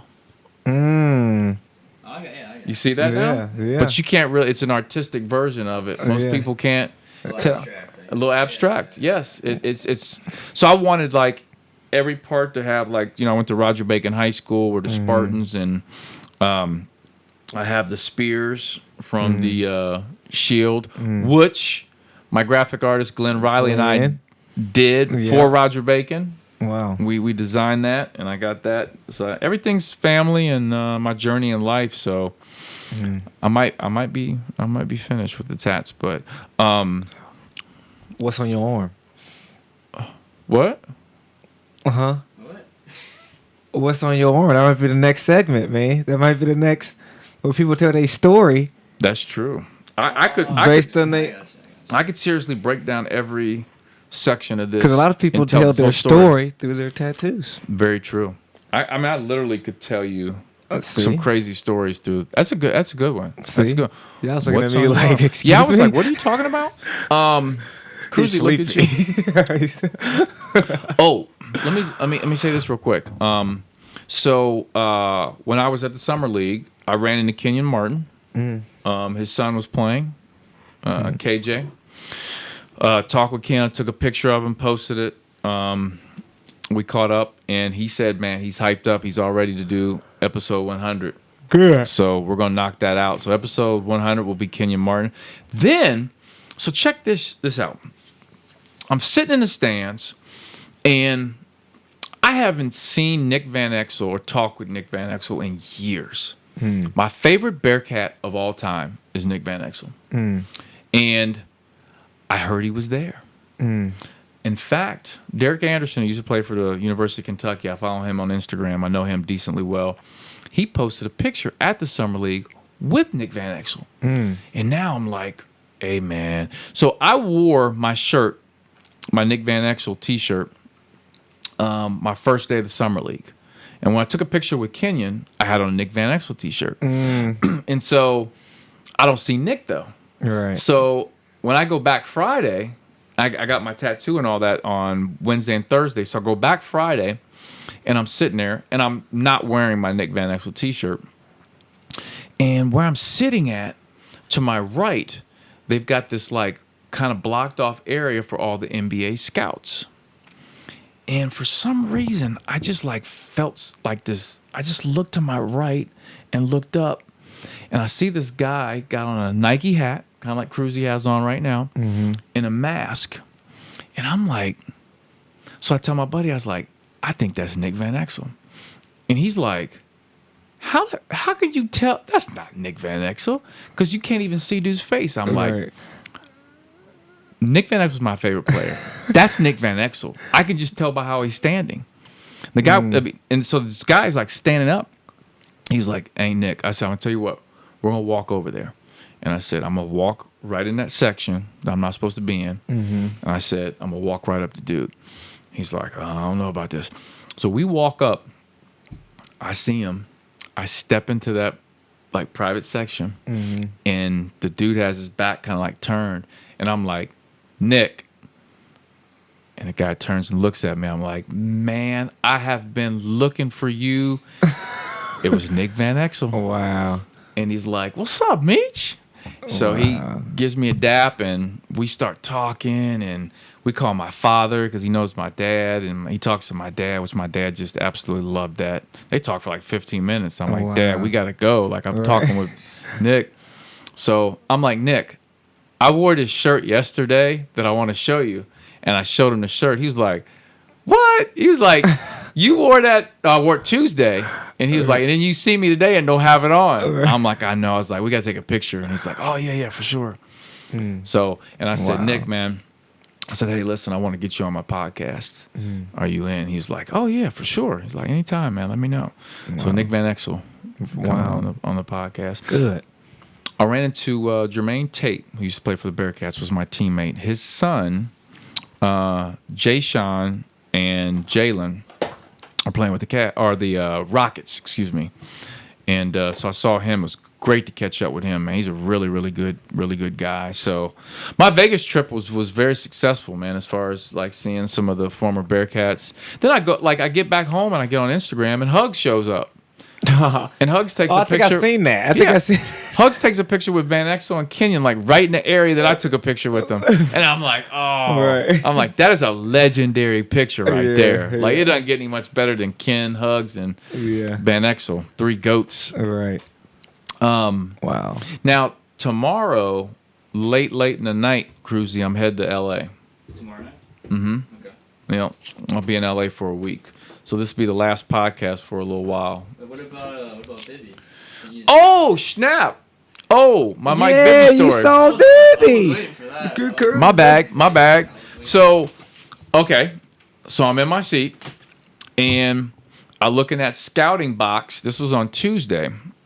I look in the scouting box, and I'm like, that's Mike Bibby. And I don't know Mike Bibby. Obviously, I watched him growing up. But my friend handles Mike Bibby's shoes. He's a Jordan athlete. So my guy that works for Jordan handles his shoes. So I'm like, hey, I'm gonna go up and say something to Bibby. So I walk over, and he's in that scouting section. I'm like, hey, Mike, how you doing? He was like, what's up? And I was like, hey, we got a mutual friend, Jamal. And then he was like, oh, you know Jamal. So we start talking, blah, blah, blah. And we start talking about shoes, of course. So we had a great conversation about shoes. And then I was like, hey, man, let's get a picture together. I'm going to send it to Jamal. He was like, yeah, for sure. Let's do that. Now, I got to say this. When we took the picture, Bibby's friend was with him. My friend sat in his seat, okay? Bibby's friend, I asked his friend, I said, hey, by the way, his friend had on a watch with 1 million diamonds in it. I don't know who this dude was, but I said, hey, will you take this picture for him? And he was like, yeah, for sure. So I handed him my phone, and his diamonds were blinding me. And so we take this picture. So Bibby's in the private scouting thing, and I kind of walked in there, but I'm on the lower step. Bibby's on the upper step. Right. So we take this picture, and I post it, and everyone's like, yo, Bibby's a giant. And think about that. I was like, did he grow up? And I'm like, oh, snap, it does. So I'm telling people look, he's on the upper step, blah, blah, blah. And everybody's like, Meach, shut up. I'm really not that small. I saw some gains last year. He's definitely bigger. He's a little bit taller than me. His shoulders are way broader than mine. He's way broader shoulders. But I'm like, he's not that much bigger than me. He's on the upper step. Because I'm like, look at the picture of me and Kenyon. I'm like, Kenyon looks less bigger. Am I saying this right? Less bigger than Bibby does. Bibby looks like he's way taller than Kenyon does in our picture. So that was pretty fun. But no, it was good. And Bibby was as promised. He was. My buddies always said he's a really nice guy. He was really, really nice guy. Wow. So that was a nice man. I think you commented. You said something to me. He's always. I don't know why. He's one of your favorite. Shoes. Right when I got his shoes. Oh yeah, the shoes, man. He's got my favorite player exclusives. Bibby had some Jordan exclusives. Some good jerseys too. Yeah, for Kings and all that good stuff. Really, really, really good guy. Now, let me put this energy out there. I'll tell you a quick story. I'm gonna be in LA all week, and obviously in LA there are a lot of stars. Okay, so, gosh, I forget when this was, but one of my trainers, one of the guys that I work out with that trains me, Nick, one of my good buddies, I'm going to LA, and he's a big Nipsey Hussle fan, and Nipsey's alive, and I say to him, I said, man, I'm headed to LA, and he's like, man, do me one favor, man. He was like, go to Nipsey's store, the Marathon, and he was like, get a picture with Nipsey, man. You got to get a picture for me. And I'm like, you know what? I'll do that. Because Nipsey hangs out in front of his store, even though he's a famous rapper. Yeah.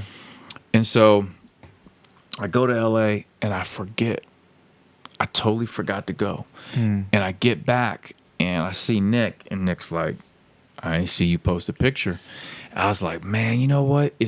So the way LA's set up, I was like, where his store is, it was so far away from where I was. I was like, I just forgot to do it.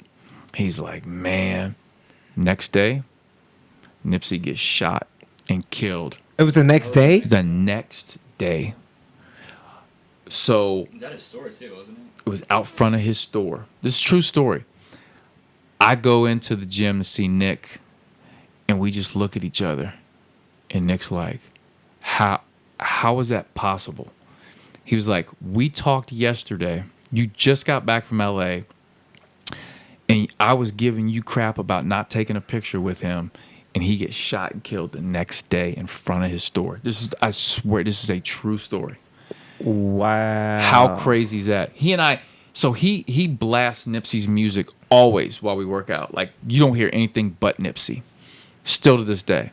and every time his song comes on, like Hustle and Motivate, we like look at each other, and we're just like, that was the craziest thing. Wow. So, anyway, I was just gonna say, if I'm out there and you could pick somebody, and you're like, hey, if you meet this person, get a picture with them, who would it be? And they live in LA or whatever? Yeah, live in LA, or just somebody that you know is an LA person.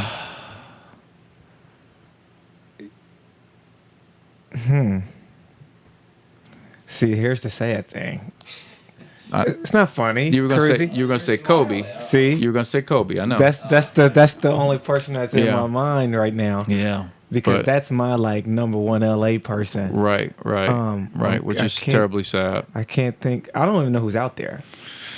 Like who's out? I mean, I guess everybody's out. Everybody's out there. Everybody's out there. Well, if that's the case, I don't know, man. Cruzy, you got somebody? I'll give you John Mayer. John Mayer. John Mayer. Very good. That's Very good. good. I think he lives he lives in like Portland now or somewhere, but he used to live in LA, but he comes back and forth. I'm sure he's, yeah. All I'm saying is this: I don't. John Mayer's a good one. I don't think this person lives in LA. Who's that? I'm about to get to it. Oh, it's a build up. My bad. Yeah, it's a build up. It's okay, but this is a picture that there's two pictures I'm waiting for. With me? Yes, there's two pictures. One is Bibby Rest. You got that one out of the way. It's not Bibby. It's not Bibby. Not Bibby. It's two pictures that I think you will get. Current pictures. Okay. One, it's pretty obvious. I think you're gonna get a current picture with MJ. Ooh. I think it's gonna happen. Okay. I don't know how. Okay. I don't know when. Okay. I don't know Michael where. Jordan. I like it. But I believe it's gonna happen. Okay. And number two, I truly believe that this is gonna happen, and you would be happy. Jay-Z. Good. Yes. If I see Jay-Z. If you get a picture of Jay-Z. And get a picture with Jay-Z. If you get a picture of Jay-Z. It's a wrap. If you get a picture of Jay-Z, you can retire your social media. Yes. After you post that. Yes. If I get a picture of Jay-Z, I will never take a picture with another person again. I'm just going to shut all social media Here's down. the question. That's my guy. Are you ready for this? What am I going to say? There's 10 seconds left to go in the shot clock of whatever. There's only time for one picture. MJ's right there. Jay-Z's right there. You can only get one. Which one you getting? Well, I got to go with Jay-Z because I've already been in a picture like with MJ. Okay. Jay-Z, So- Mike Tyson. Ooh. You only can get one. Ooh. Because that's the one guy I want to meet. Yeah. Is like I'm a big Jay-Z fan. And then you But look if back and you're like, they go Allen Iverson. So which one? Oh snap! You only get one. Oh man! You only get one. I feel like I could. Okay, I feel like I could meet Allen Iverson again. Like I feel like I could get close Okay. to him because he's friends with Dermar Johnson, Okay. and so I think I can get close to AI. Okay. If I see Tyson, I don't think I'll ever see Tyson again. Jay-Z's so hidden. Yeah, it's hard to see him too, though. It's hard. Like I almost feel like I'd see Tyson again before I would see Jay-Z. Like he just seems like he's just. It's like the older he gets, the more he's like less visible. Yeah. Wow. 'Cause so for me, Mike Tyson to me is one of the most fascinating people like ever. I know that sounds crazy, but if you really, really think about it, Mike Tyson comes from the inner city, from New York. Does anybody know who his mom or dad is? I don't even know. Gets raised by Customato, the white guy takes care of him. He turns into this phenom. So you've got a guy who's at the bottom, who makes it to the top, who then hits rock bottom again, who then now is kind of in the middle. But yet now, he's probably more at peace than he's ever been in his entire life. like right where he's at now. It's just he's just a fascinating person just to kind of listen to him. I've always wanted to meet him and just like talk with him. Yeah. I was gonna say I'm not the biggest like. Here, I don't know if people can hear you, Cruzy, but why don't you? I was just gonna say I'm not the biggest like fighting fan, but I just somehow find myself like watching Mike Tyson interviews, like recent ones. Yeah. And he just seems like such a cool guy, like such Right. a cool dude. Like that's all I had to say. I'm not the biggest fighting fan, but I just love watching him talk. I'm absolutely fascinated by it. I've Like got you his said, got his book. You can tell he's at peace. Like he's, Right. Yeah. He's like, I don't care if I'm rich or poor at this point. Like, I am what I am, and I'm at peace with who I am. I mean, just this like the whole stories of when he was at the height of his fighting career, and he was like doing cocaine before one fight, the Buster Douglas, the one he lost. He was like he had like tigers in his house here in Ohio. Like he lived in Ohio in a mansion and had like tigers. Like he was supposed to go party with Tupac the night Tupac was killed, because Tupac was at the fight versus Bruce Seldon and Tyson. Tyson was supposed to go meet him. And Mike Tyson says he thinks he could have prevented Tupac from being killed because he would have pulled him in a different direction that particular night. Just like the stories are just unbelievable, man. Like, I don't know, man. It's tough. Like, I've always wanted to meet Mike Tyson, and I think getting a picture with him might be the ultimate of all ultimate. Like, I don't know. Who are you going with? So tell me the room again. The situation? Yeah. You only have time to get one picture. And who are all the people? You got Mike Tyson right I'll put them in there. order. Okay, you got Tyson. You got Tyson. Yeah, okay. Then you looked over. Oh man, it's Jay-Z. Jay-Z. Right? And then you look back and you're like, there go Allen Iverson. Yep. And then Bieber walks in. Oh, and then Justin Bieber walks in. That's my, Dang, that's you throwing Biebs, my guy, man. Biebs. Dang, that's a good one, Cruzy. Bieber just walked in. Ooh, Biebs. You only got time for one. Biebs another fascinating. You talk about somebody hitting rock bottom, and then so I'm gonna put in order. I'm gonna go.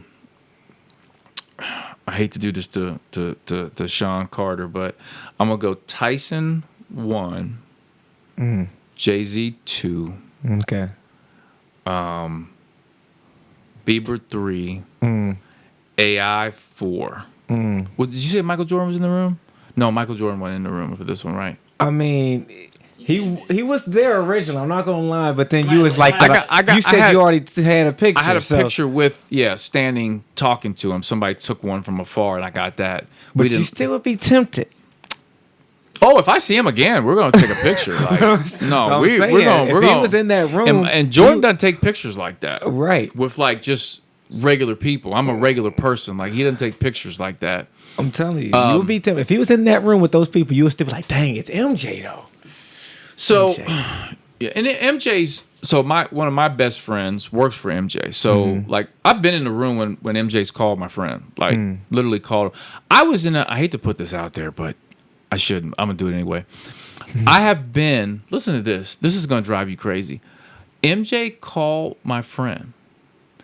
My friend declined the call. It's a true story. Declined the call. And I went, wait. I was like, you just hit decline on the GOAT.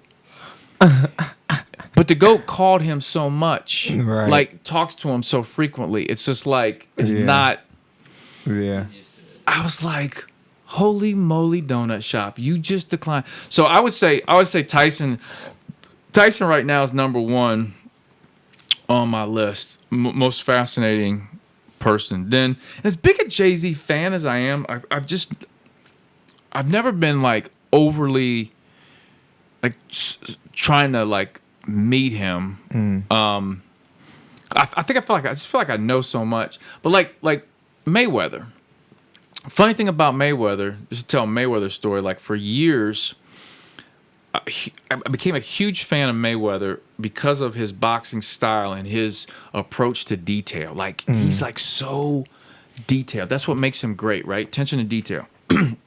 And as he started to like hit that rise. Like I always would post about Mayweather, watch his fights, talk about him. And I guess the energy was just right, and it just all kind of synced up to where, I mean, one night I'm in Vegas, and through a mutual friend that knows him, I end up in the Mayweather Boxing Club, and I'm talking with Mayweather. We go to a comedy show with him. I've been with him like plenty of times. He's another fascinating guy to actually talk to. Very, very intelligent. I remember when I took that picture with I've taken several with Mayweather, but the first time I took a picture with him and I posted it, man, people went crazy. Really? Because I talked about him Right. so much. It was like inevitable that it was like, Yeah. you got to meet this guy at some point. Right. And it was like, but yet, how are you going to meet a $1 billion athlete like that? Like, it was like almost people thought, like, it's probably inevitable, but there's no way he's going to meet him. And I Right. posted it, and people were like, no way. Right. How? I got to hear the story. And I was like, oh, man, that's a podcast in itself. Yeah. But Wow. Mike Tyson. If I see Tyson in L.A., oh, and I get a pick, woo! Anyway. Wow. That was good. That was a good question. I like that, Very actually. good. I do want to say real quick, speaking of Bieber and music, we got the Cincinnati version of Bieber, Colin Cruzy here, who performs at Mio's on Fridays. You had another performance the other night so you've had, make sure the mic can hear you here. Yeah. You've had how many performances at Mio's? This is 3 now. 3. 3 performances. Do you have another one soon? I'm meeting up with her tomorrow. Okay. I'm Alright, sure so we'll- scheduling some more gigs. We'll check it out. We'll plan it out and see what works first. But yeah. Okay, some more gigs. And then everybody keep in mind out there that we're going to be doing the podcast live from Mio's during the basketball season before every single home game. So make sure you come out to that. I'm going to be putting out information on that here hopefully soon once we get the schedule and I work things out with Mio's. But that's going to be a really, really cool gig. And I'm going to be doing some giveaways there too with T-shirts and different things. We'll have some former players pull up to make it even cooler. By the way, if anybody's interested in being a sponsor for the podcast, feel free to shoot me a message on social media. We have several folks that will be jumping aboard. And listen, if you want to be a sponsor, it could be big or small. You don't have to do some big sponsorship with us. It could be, at different levels. We have a couple more that'll be coming in for season 2. Season 2 is going to be poppin' Cruzy, and I'm going to tell you why. I'm going on vacation in LA, and then when I get back, kind of settle in, and I'm gonna get a former UC football player who's now playing in the NFL to come on the podcast. I'm gonna do an interview with him. That'll kind of be like a good little podcast to have before the football season starts for UC. They're starting with Miami, Oxford.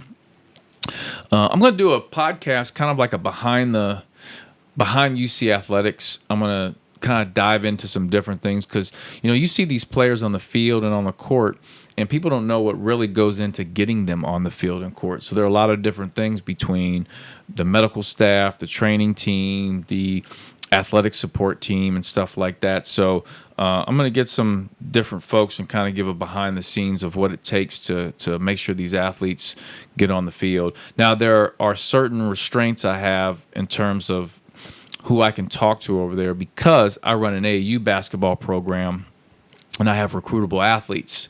So technically there's some folks that can't come on my podcast because of some NCAA rules, which is kind of whack to me, but it is what it is. So we're going to navigate through that.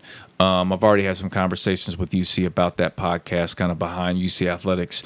Kenyon Martin will be number 100. And as you remember, and you too, I interviewed my dad, who worked for the athletic department and did that. I'm going to do one with my mom. Do a podcast with my mom. That's good. I got a really cool tie-in with that, with basketball. Really cool tie-in with my mom because she worked at the university in fashion design. And so we're going to talk about like the Bearcat uniforms and different things.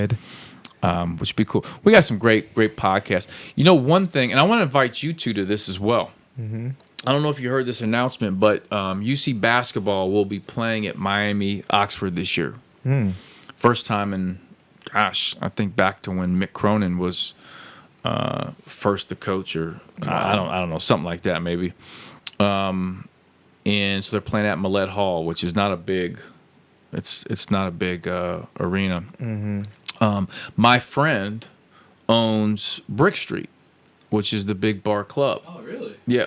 Damn, you see? Did you see Cruzy? Folks, Cruzy has been pretty. Cruzy's been chilling, and when I said he owns Brick Street, the bar, Cruzy went, "Oh, really? Oh, really?" So it's the place to go in Miami. Like that's where you turn up. Right. When I found out UC's going to be playing at Miami, I called up the owner of Brick Street, and I said, I want to do a pregame party there. I said, we got to do something. He's like, feel free. He's like, pregame, postgame, whatever you want to do. Wow. I said, I don't know what night the game's on, but we're gonna definitely pull up. So you guys are welcome to come and join. I'll have tickets and all that. I think that'll be a good time. Very good. Now listen, it's late. It is. I know we were going to have Cruzy do a song, but you mind if we move it to another episode? Because I know Stu's got to get a couple hours, right? Yes. I didn't put you on the spot. I do too. Yeah, he does too. We all do. We all do. Yeah, we all got to get up early. It's 1:17 a.m. Bearcat fans, you can send $17.95. No, because we're up to 1:17 a.m. Making sure we get this out. But anyway, hey, listen. Good podcast. Very good. Very good. We there's some gems at the beginning. Some really, really good stuff. So next episode, Cruzy, we got to get you back performing. Stu's going to send you about 30 more songs that you're going to tell him you can't do. Reject all of them. It might be the songs he's selecting. I don't know. I tried. We'll talk. Okay, we'll talk offline. Nah, I'm offended. We'll definitely do that. The Bearcat Basketball Podcast is now presented by the Healthcare Management Group. Shout out to everyone at HCMG, and thank you for the support. And also the College of Arts and Sciences. I really appreciate your support. Mios, thank you very much, and looking forward to coming there doing the live podcast. We have another sponsor that will be coming aboard very soon. We'll announce that shortly. You can follow me on social media. I'm on Twitter and Instagram at Alex_Meacham. Meacham spelled Meacham. I'm on Facebook and LinkedIn, just Alex Meacham. I'm on Snapchat at BigMeach41. And Cruzy, I'm on TikTok with some videos coming. Really? Well, I'm going to be in LA, and here's what I was thinking. Here we go. By the way, my TikTok is at AlexMeacham41. Here was my thought. I've not posted a TikTok. You missed the early part of the whole where TD Jakes was over here preaching. TDJ, he was moving stuff around. Yeah. TD was. He said TD Jakes. He was moving it. So, he's okay. Let me say it like this. Stu's first post on TikTok was powerful. I can't come with some weak stuff. Okay. Yeah. I'm not coming out the box with a single, a double, a triple. Okay. No, I'm not Pete Rosing it with the hits. No Pete Rose. I'm coming out Ken Griffey Jr. Home run. Sweet swing. Right? Knocking it out of Riverfront Stadium, Synergy Field, whichever one he played. I can't remember. Synergy Field, whichever one. So you got a plan. When I'm in LA, one of my favorite things to do is I hike up in the mountains. I go to Runyon Canyon in the hills up in Hollywood.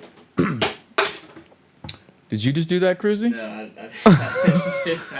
So I just want to tell everybody, empty water bottle just magically flew past me. How the hell did that just happen? I have no idea. Did you see that?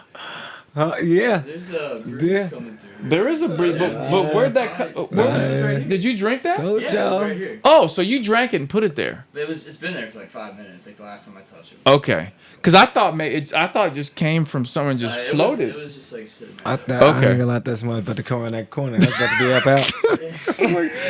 It's now 1:20 a.m. and we are seeing things and so. Okay, let me explain this real quick. So I love going hiking up what's called Runyon Canyon. Okay, when you go up Runyon Canyon, and it's a great hike. Like it's really cool. When you get to the top of Runyon Canyon, there's this thing called the Tree of Life, and everyone writes little things on these stones or wherever, and they leave notes by the Tree of Life. Like my friend, his father died not long ago. And when he went to hike it, he lives in L.A.